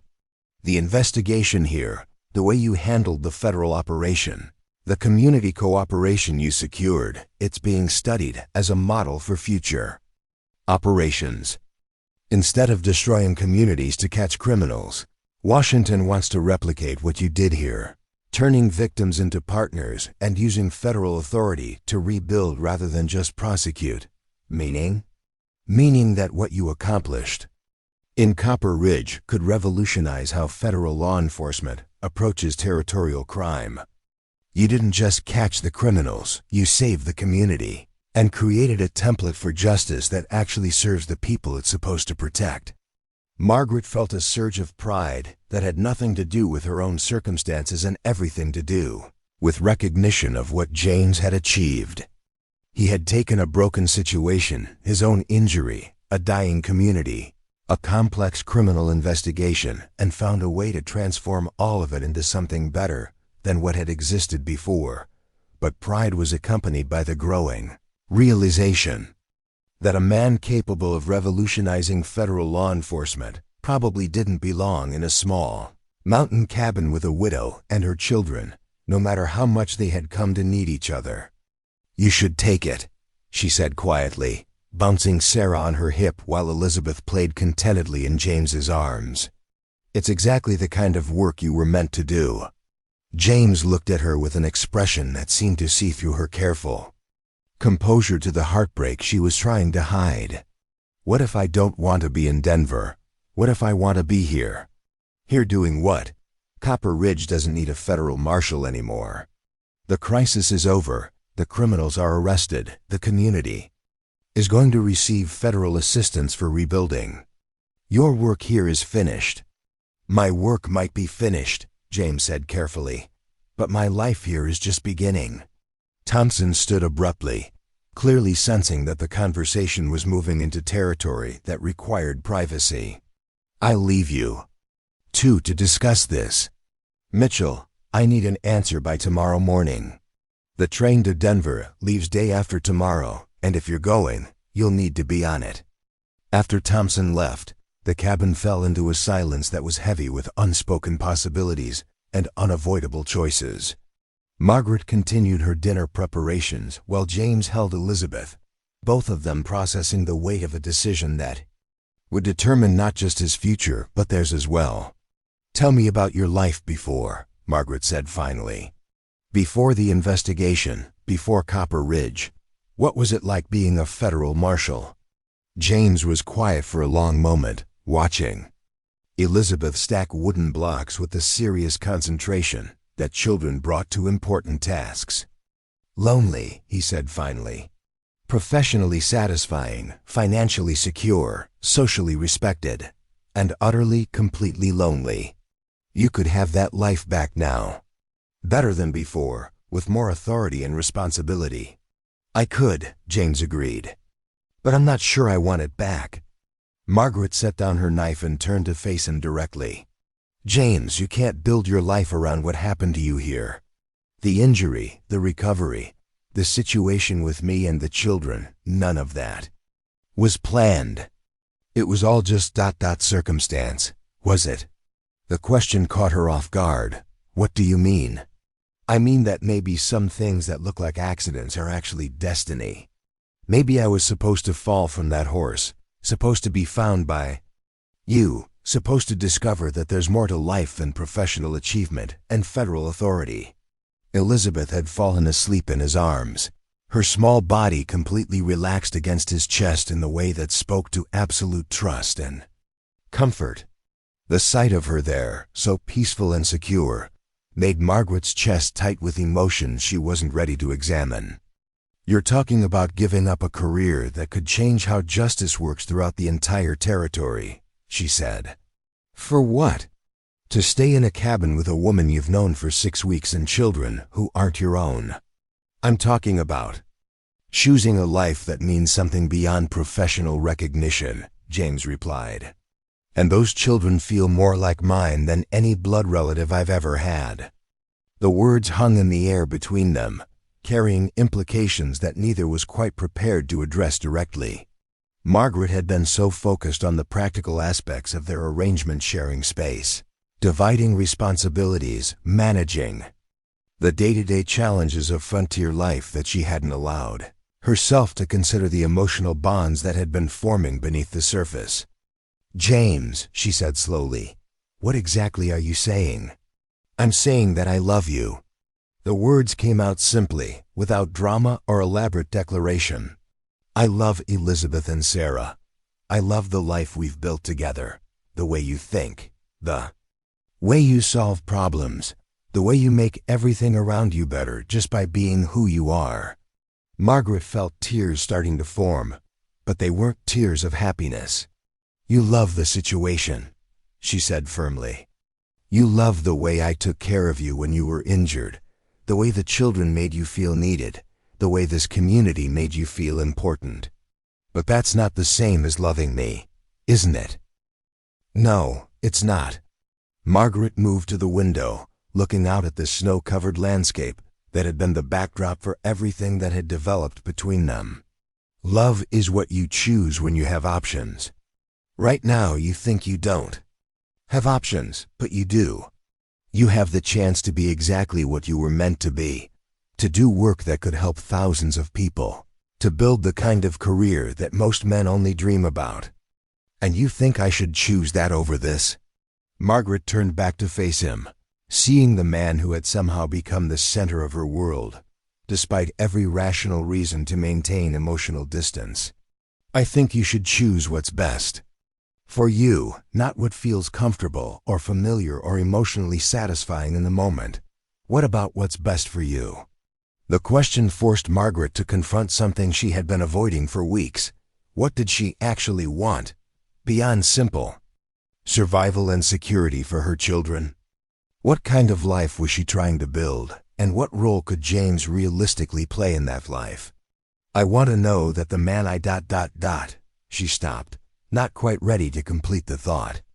I want to know that you chose to be here because it's where you belong, not because it's where you ended up by accident. James transferred the sleeping Elizabeth to her cradle, then reached for his crutches and stood with the careful balance that had become natural to him over the past week. Margaret, what if I told you that this cabin, this life, these children, what if I told you that this is exactly where I belong? Not because of accident or injury or circumstance, but because it's where I found everything I didn't know I was looking for? I'd say that's a beautiful sentiment, Margaret replied. But sentiment isn't enough to build a life on. You need purpose, direction, work that challenges you and uses your abilities to their fullest extent. What if my purpose is right here? What if the work that challenges me most is building a life with you and helping raise children who will grow up to be better than either of us ever was alone? Margaret felt something break open in her chest, not heartbreak, but the kind of overwhelming emotion that comes when someone sees you more clearly than you see yourself. James. I'm not asking you to decide anything tonight, he said gently. I'm just asking you to consider the possibility that sometimes the most important work person can do is the work that no one else will ever recognize or reward. The work of being present, being reliable, being the kind of man who can be trusted with the things that matter most. Before Margaret could respond, Sarah began crying from her cradle, demanding attention with the perfect timing that babies seemed to possess for interrupting adult conversations at crucial moments. As Margaret moved to comfort her daughter, she caught sight of herself in the small mirror beside the door, a woman who had somehow become strong enough to save lives, wise enough to recognize character, and brave enough to build something meaningful from the wreckage of circumstances beyond her control. When she turned back, James was watching her with an expression that held no pressure, no expectation, no demand for immediate answers. Just patience, understanding, and the kind of steady presence that had become as essential to her daily life as breath itself. The train to Denver leaves the day after tomorrow, she said quietly. Yes, James agreed. It does. And if you don't take this promotion, there might never be another opportunity like it. Probably not. Margaret looked around the cabin that had become home to an unlikely family, thinking about choices and consequences, about love and duty, about the difference between what the world considered success and what actually made life worth living. Tomorrow would bring whatever decision James made about his future. Tonight, they were still together, still building something that felt more real than any career or any title or any recognition that the outside world might offer. It would have to be enough, at least for now. The train whistle echoed across the valley at precisely 10 o'clock in the morning, carrying with it the final call for passengers bound for Denver and the career that James Mitchell had chosen not to pursue. Margaret stood on her porch with Sarah in her arms, watching the dark plume of smoke disappear around the mountain bend, carrying Marshal Thompson and the last of the federal officers back to a world that no longer held any claim on the man who had become the foundation of her family. James sat beside her in the rocking chair he had built during the long winter evenings, Elizabeth on his lap, pointing excitedly at the distant train, while babbling observations in the mix of words and gestures that comprised her rapidly expanding vocabulary. 6 months had passed since his decision to stay in Copper Ridge, 6 months that had transformed not just their personal circumstances but the entire character of the community around them. Any regrets? Margaret asked, though she had learned to read the contentment in his face well enough to know the answer. About turning down the promotion? None. James adjusted Elizabeth's position so she could better see the valley spread out below them. About missing that particular train? Not a chance. The transformation of Copper Ridge had exceeded everyone's expectations. including the federal officials who had initially been skeptical about James's unconventional approach to justice. Community rebuilding. The restitution funds from the Denver prosecutions had provided seed money for economic diversification that was already showing remarkable results. The mining operation had been restructured as a community cooperative, with profits shared among all residents rather than extracted by distant corporations. But the most significant change was less tangible and more profound. Copper Ridge had become a place where people chose to live rather than a place where they ended up by default. Word of the community's transformation had spread throughout the territory, attracting families who were looking for something more than mere survival, something that resembled the American dream as it was supposed to work. Mrs. Patterson from the new school board wants to discuss expanding the curriculum, Margaret said, settling into her own chair while Sarah dozed against her shoulder. The morning routine of coffee and conversation on the porch had become one of their most treasured daily rituals, a time for planning and reflection that belonged entirely to them. What kind of expansion? Engineering and surveying courses. Apparently, word has reached Denver about a certain federal marshal turned community planner who's been designing irrigation systems and teaching practical mathematics to anyone willing to learn. Margaret smiled as she watched James try to look modest about accomplishments that had genuinely revolutionized how Copper Ridge approached its relationship with the challenging mountain environment. Over the winter and spring, James had systematically addressed every infrastructure challenge the community faced. Water management systems that turned spring runoff into year-round irrigation. Road improvements that made the settlement accessible even during the worst weather. Communication networks that kept Copper Ridge connected to the outside world without making it dependent on outside authority. More importantly, he had taught others to do the same work, creating a community of people who understood that their prosperity depended not on the whims of distant corporations, but on their own knowledge, cooperation, and willingness to solve problems together. The Patterson boy shows real aptitude for surveying, James admitted. And Sarah Mitchell has a mathematical mind that could take her anywhere she wants to go, if she gets the right education. Margaret noted, not for the first time, how naturally James had absorbed the community's children into his sense of responsibility and affection. Elizabeth and Sarah remained at the center of his world, but his care extended to every child in Copper Ridge, each of whom he seemed to see as carrying unlimited potential that deserved nurturing and protection. Speaking of Sarah Mitchell, Margaret said carefully, "There's something I've been meaning to discuss with you." James looked up from where he was helping Elizabeth stack wooden blocks, his expression shifting to the alert attention he gave to any conversation that began with that particular tone. "What kind of something?" "The legal kind." Margaret had been putting off this conversation for weeks, partly because it seemed premature, and partly because it represented a commitment, still felt impossibly large, despite everything they had built together. Elizabeth and Sarah legally need a father. Not just someone who cares for them, but someone with official responsibility for their welfare and future. And you're thinking, I'm thinking that the man who's been their father in every way that matters should probably make it official. Margaret felt her heart racing despite the reasonableness of what she was proposing. If you're interested in that kind of permanent arrangement. James set Elizabeth gently on the porch floor, where she immediately began an important project, involving blocks and the patient cooperation of the family dog.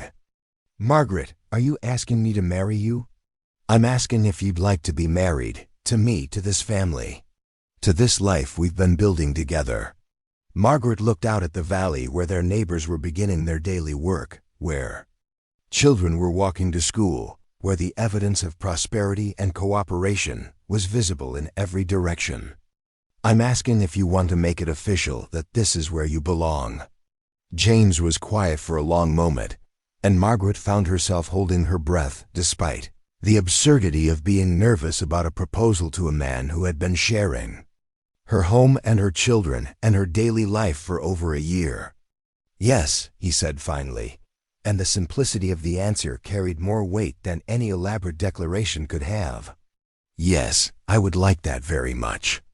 The wedding took place 3 weeks later in the new community center that had been built, with restitution funds and volunteer labor, designed according to James's specifications to serve as school, meeting hall, and social center for a community that was learning to celebrate its achievements as enthusiastically as it faced its challenges.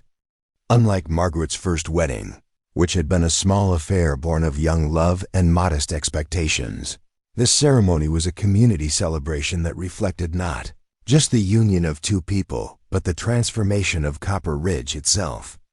Every family in the settlement contributed something: food, music, decorations, or simply the kind of joyful participation that made the event feel like a harvest festival and a wedding combined. Reverend Morrison, who had traveled from the county seat specifically for the occasion, observed that he had never officiated at a wedding where the bride and groom seemed so thoroughly settled in their choice, as if they were simply confirming something that had been true for months rather than beginning something new.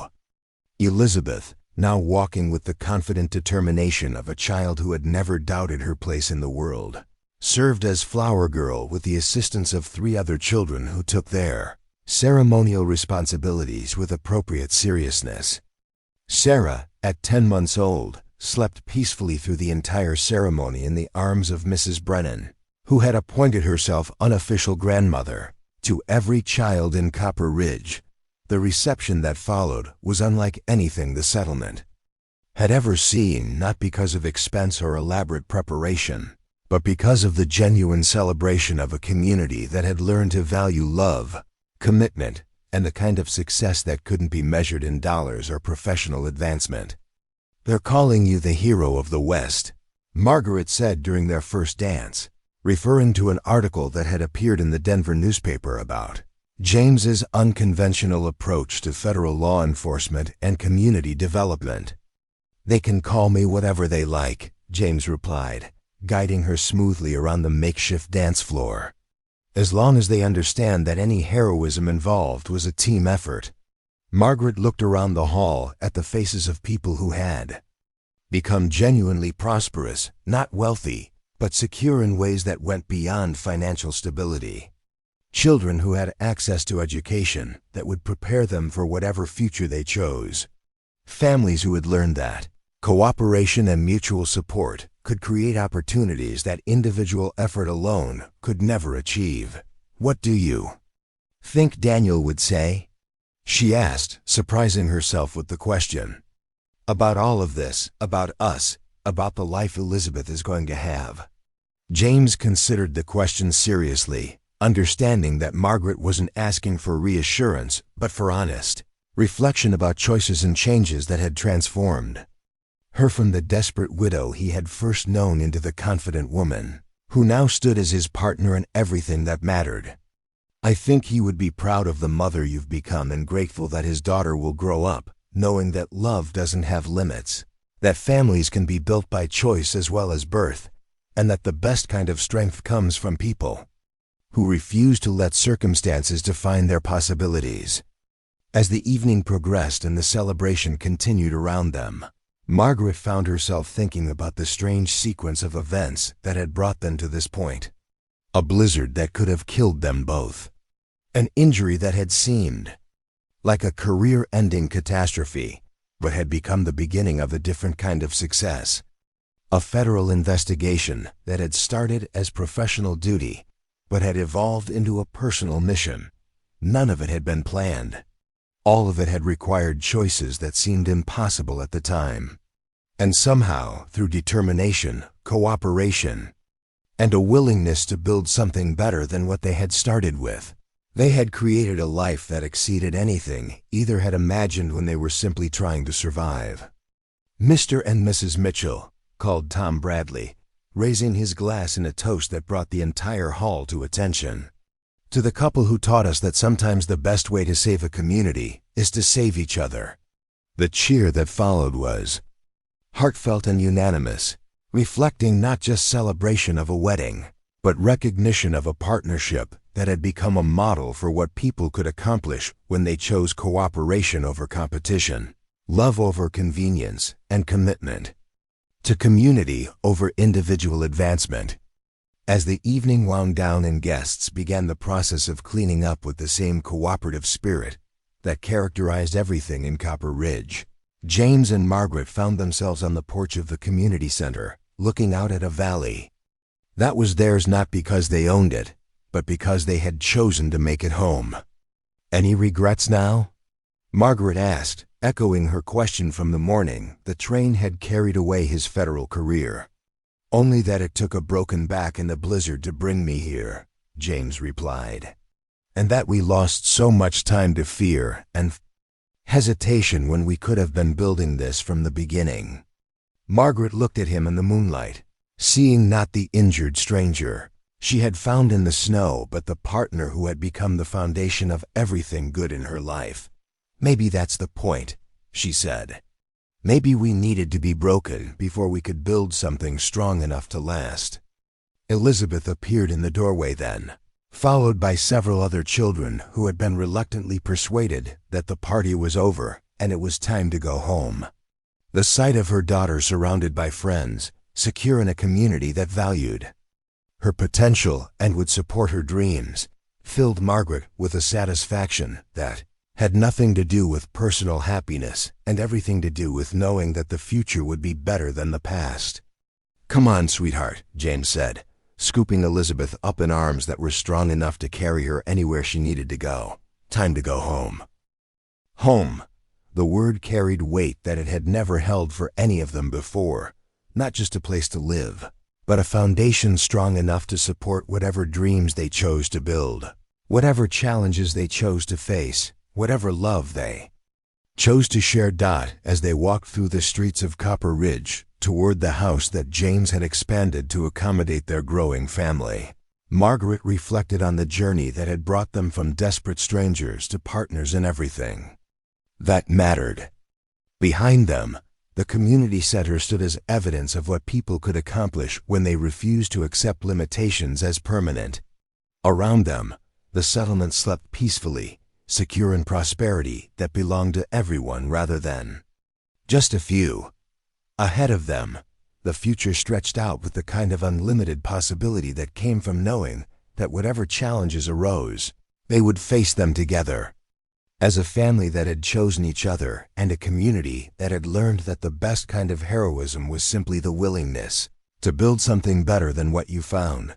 The pregnant widow who had found a paralyzed cowboy in the snow had indeed made him the hero of the West, but more importantly, they had made each other into something neither could have been alone, partners in a love that was stronger than any obstacle, parents to children who would know that anything was possible, and founders of a community that proved that the American dream was still alive for those brave enough to build it together. The snow had melted, the spring had come, and the future belonged to all of them. 5 years had passed since the blizzard that changed everything, and the sound of children's laughter echoing across the valley had become as natural as the mountain wind itself. Margaret stood at the window of the expanded schoolhouse, watching her daughter Elizabeth lead a group of younger children in a geography lesson that involved building topographical maps from mountain soil and creek stones. At 6 years old, Elizabeth possessed the kind of natural leadership that reminded everyone who knew the family story that some traits transcended bloodlines. "She's got your teaching instincts," James observed, joining Margaret at the window after finishing his morning consultation with the territorial surveyor, who had come to study Copper Ridge's water management systems. "And my stubborn insistence that there's always a better way to solve any problem." Margaret smiled, watching their daughter demonstrate how mountain watersheds worked by pouring water over her carefully constructed landscape. "She's got something that belongs entirely to her, the confidence that comes from growing up in a place where everyone believes in her potential." Sarah, now 5 and possessed of the mathematical precision that James had predicted, was helping The younger children measured distances with surveying chains that had been sized down for small hands. The sight of her serious concentration as she taught 3-year-olds to count and calculate reminded Margaret daily that the children of Copper Ridge were growing up with advantages that extended far beyond material prosperity. The transformation of the settlement over the past 5 years had exceeded even James's optimistic projections. What had begun as a desperate mining community facing abandonment had evolved into something unprecedented in the territorial West, a genuinely prosperous settlement that attracted families not because of mineral wealth or corporate employment, but because of educational opportunities, community cooperation, and economic stability built on diversified local production. "The territorial governor is coming next month," James said, settling into the chair beside Margaret, that had been positioned specifically for these morning observation sessions.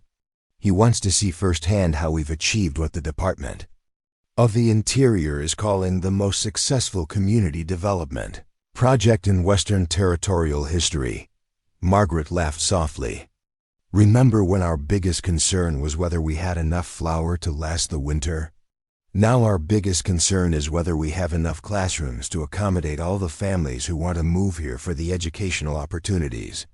James gestured toward the construction site, visible through another window, where community volunteers were building a second school building designed to house the technical and engineering programs that had become Copper Ridge's most distinctive feature.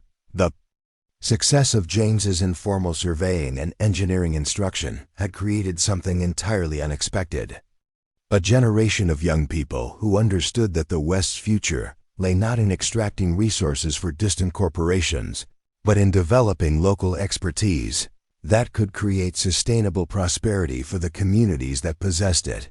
Elizabeth's class was now demonstrating how irrigation systems worked, channeling water through carefully carved channels in their soil landscapes while explaining the principles of gradient, flow rate, and seasonal management that kept Copper Ridge's agriculture productive even during the driest years.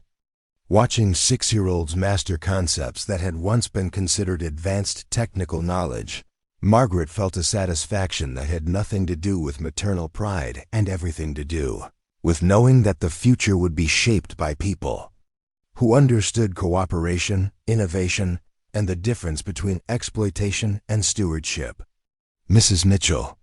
The voice belonged to David Patterson, now 12 and serving as one of the student teachers who helped with the younger children's instruction. "Could you come look at the letters that arrived this morning? Some of them are from pretty far away."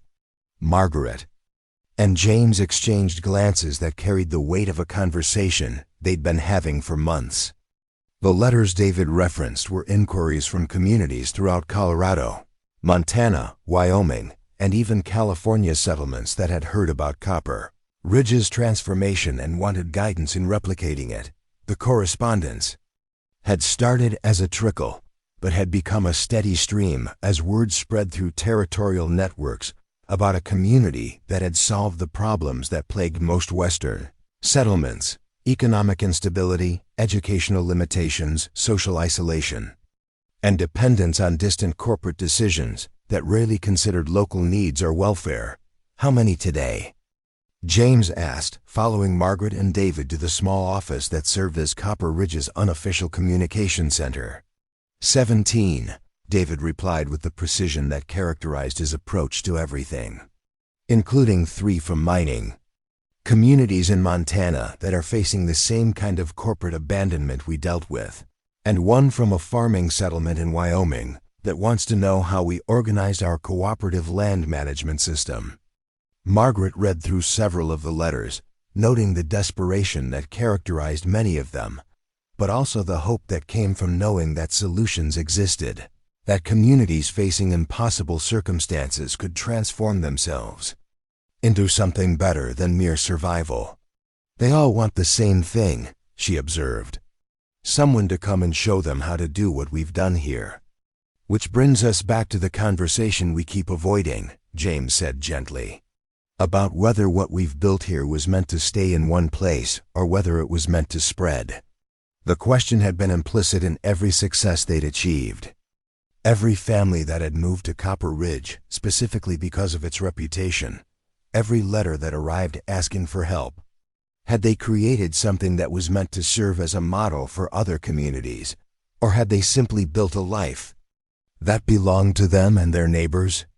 Elizabeth appeared in the doorway then, her hands still dirty from her geography lesson, but her expression carrying the kind of seriousness that announced important news. "Papa James, there's a man here who says he's from Washington, and he needs to talk to you about something called the Territorial Development Initiative." James and Margaret looked at each other with the kind of wordless communication that had developed over years of partnership in everything from child rearing to community planning. They had been expecting something like this ever since the Territorial Governor's office had begun sending regular observers to document Copper Ridge's methods and results. The man from Washington turned out to be Assistant Secretary of the Interior Franklin Rogers, a dignified official in his 50s who carried himself with the kind of authority that suggested extensive experience with difficult negotiations and complex policy decisions. He had traveled from the capital specifically to discuss what he called scaling up the Copper Ridge model for implementation throughout the Western Territories. "Mr. Mitchell, Mrs. Mitchell," Rogers said, settling into the comfortable chair that James offered him in their front parlor. "I've read the reports, studied the economic data, and reviewed the educational assessments. What you've accomplished here represents exactly the kind of sustainable development that federal policy has been trying to achieve for decades." "We've been fortunate in our circumstances," James replied carefully, recognizing the tone that preceded requests for commitments that would change everything. "Fortunate, perhaps, but also innovative in ways that could benefit thousands of communities throughout the West." Rogers produced a leather portfolio filled with documents that immediately commanded attention. "The Department of the Interior is prepared to establish the Western Community Development Program, with you as the director and Copper Ridge as the headquarters for an initiative that could transform how territorial settlements approach economic and social development." Margaret felt her pulse quicken as Rogers outlined a proposal that was breathtaking in its scope and implications. Federal funding for education programs that would train community organizers in the techniques that had made Copper Ridge successful. Technical assistance for water management, cooperative organization, and sustainable agriculture that could help struggling settlements achieve stability and prosperity. Most importantly, a systematic approach to ensuring that Western development served the people who lived in Western communities, rather than just the corporations that extracted Western resources. "You're talking about revolutionizing territorial policy," Margaret said, understanding the magnitude of what Rogers was proposing. "We're talking about implementing policies that actually work," Rogers replied. "Policies based on proven results rather than theoretical frameworks or corporate lobbying." James was studying the documents with the careful attention he gave to any proposal that could affect their family and community. What would this mean for Copper Ridge itself? For the families who've built their lives here based on the assumption that this would remain a small, stable community? Copper Ridge would become the demonstration site and training center for the entire program, Rogers explained. Families would continue to live here. Children would continue to be educated here. But you would also be hosting delegations from other communities, training programs for territorial officials, and research initiatives that would document and refine your methods.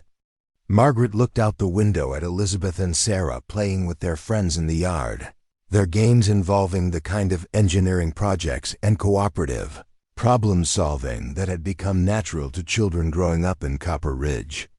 The life they had built here was precious specifically because it was stable, known, and focused on the immediate needs of people they loved. But the letters on David Patterson's desk represented families facing the same desperate circumstances that Copper Ridge had faced 5 years ago. Children who deserved the same educational opportunities that Elizabeth and Sarah took for granted. Communities that could achieve the same transformation if they had access to the knowledge and support that had made Copper Ridge's success possible. How would it work practically? James asked, his engineer's mind already working through implementation challenges. How do you maintain the integrity of successful local systems while scaling them up for wider application? What followed was a 3-hour discussion that covered everything from personnel requirements to budget, allocations to the delicate balance between federal oversight and local autonomy. Rogers had clearly done his research, understanding not just what Copper Ridge had achieved, but how it had achieved it, and more importantly, what elements were essential to preserve and what elements could be adapted for different circumstances. The position would require extensive travel, Rogers acknowledged. Consulting with communities throughout the territory, training local leaders, documenting results, and reporting to Congress on the program's effectiveness. But it would also allow you to remain based here, to continue the work you've been doing, and to ensure that Copper Ridge continues to serve as the model for everything else. After Rogers left with promises to return in a week for their final decision, Margaret and James found themselves back on their porch for the evening ritual. That had become their most important time for processing the day's challenges and opportunities. "It's everything you turned down 5 years ago," Margaret observed, "but better. Federal authority, national influence, the chance to shape policy for the entire West. Except this time, you don't have to choose between the work and the family. This time the work serves the family," James agreed. "And thousands of other families who deserve the same chances we've had." Elizabeth emerged from the house carrying Sarah, both girls ready for their bedtime story, but alert to the tension in their parents' conversation. At 6 and 5, they had learned to recognize when adult discussions involved decisions that might affect their world. "Are we moving away?" Elizabeth asked with the directness that characterized all her questions. "No, sweetheart," Margaret said, lifting her older daughter onto her lap. "But we might be helping other children in other places. Have the same kind of school and community that you have here. Like the children in the letters that David reads to us?" Sarah asked, settling against James with the complete trust that had characterized her relationship with him since infancy. "Exactly like those children." Elizabeth considered this with the seriousness she brought to all problems that required solutions. "Then we should help them," she said finally. "Because everyone should have friends and good schools and parents who know how to fix things." Margaret looked at James over their daughters' heads, seeing in his expression the same recognition that had guided every major decision they'd made together, that the right choice was usually the one that served something larger than their own immediate comfort, but that also honored the love and commitment that had made everything else possible. "Yes," James said quietly, addressing both the children and the question that would determine their future. "We should help them." 3 months later, the first delegation of community leaders from struggling settlements throughout the West arrived in Copper Ridge for what the Department of the Interior was calling the inaugural session of the Western Community Development Training Program. Representatives from mining towns facing corporate abandonment, farming communities struggling with water management, railroad settlements dealing with economic instability, and territorial officials seeking alternatives to policies that had failed to serve the people they were supposed to protect. Margaret stood at the window of the new conference center that had been built specifically to accommodate the training program, watching James address an audience of 60 people who had traveled hundreds of miles to learn how to transform their own communities. Elizabeth and Sarah sat in the front row, their presence a reminder that everything being discussed was ultimately about creating the kind of world where children could grow up confident in their potential and secure in their community's ability to support their dreams. 5 years ago, Copper Ridge was dying, James was saying, his voice carrying clearly throughout the hall. Not because the people here lacked intelligence or determination or willingness to work, but because the systems that were supposed to serve them had been designed to serve other interests instead. Margaret watched the faces in the audience, seeing recognition, hope, and the kind of desperate attention that came from people who had tried everything else and were looking for solutions that actually worked. These were the faces she had seen in her own mirror 5 years ago, when survival itself had seemed like an impossible challenge. What we learned here, James continued, is that communities can solve their own problems when they have access to the right knowledge, the right resources, and the right support systems. But most importantly, when they have the right understanding of what success actually looks like. Over the next 2 weeks, Margaret watched the delegation members participate in workshops on water management, cooperative organization, educational innovation, and sustainable economic development. She saw farming representatives work alongside mining delegates to solve problems that affected both types of communities. She observed territorial officials collaborate with local leaders to develop policies that served community needs rather than distant corporate interests. Most importantly, she watched Elizabeth and Sarah interact with children who had come with their parents, sharing games and projects that demonstrated how cooperation and innovation could become as natural as competition and exploitation had once been. "It's working," she said to James on the evening before the delegation's departure, watching participants exchange contact information and make plans for ongoing collaboration between their communities. "It's beginning," James corrected. "The real work starts when they go home and try to implement what they've learned in circumstances that are different from ours. And when we travel to their communities to help them adapt our methods to their specific needs," Margaret added, thinking about the consulting schedule that would take their family throughout the territory over the coming years, always returning to Copper Ridge but carrying its lessons to places that needed them desperately. Elizabeth appeared beside them, carrying a letter that had arrived in the afternoon mail. "This one's from California," she announced, reading the return address with the proficiency that made her parents proud. "From a place called Sacramento that wants to know if our methods work for communities near big cities." Margaret took the letter, noting that it was addressed to the Mitchell family, Western Community Development Program, Copper Ridge, Colorado Territory. Not to James as director, not to her as consultant, but to them as a family whose work had become inseparable from their identity. "Are we going to help them too?" Sarah asked, joining the family conference with the expectation that she would be included in any discussion that affected their future. "We're going to help everyone we can," James said, lifting both girls so they could see the valley spread out below them, where lights were beginning to appear in windows throughout a community that had learned to thrive instead of merely survive. "Because," Elizabeth said with the certainty that came from growing up in a place where helping others was as natural as breathing, "that's what families do." Margaret looked around at the life they had built, not just the house and the community and the work that had made them famous throughout the territory, but the love that had grown from desperate circumstances into something strong enough to serve not just their own needs, but the needs of everyone who needed what they had learned to offer. The pregnant widow who had found a paralyzed cowboy in the snow had indeed made him the hero of the West. But more than that, they had made each other into something that transcended individual heroism, partners in a mission that would reshape how communities throughout the American West understood their potential, parents to children who would carry those lessons into a future limited only by their willingness to imagine better possibilities, and founders of a legacy that proved that the most important victories were the ones that created opportunities for others to achieve their own victories.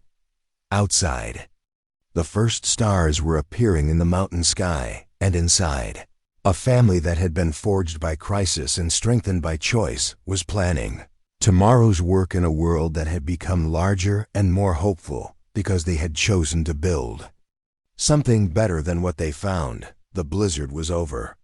The future belonged to everyone. Up next, you've got 2 more standout stories right on your screen. If this one hits the mark, you won't want to pass these up. Just click and check them out. And don't forget to subscribe and turn on the notification bell so you don't miss any upload from us.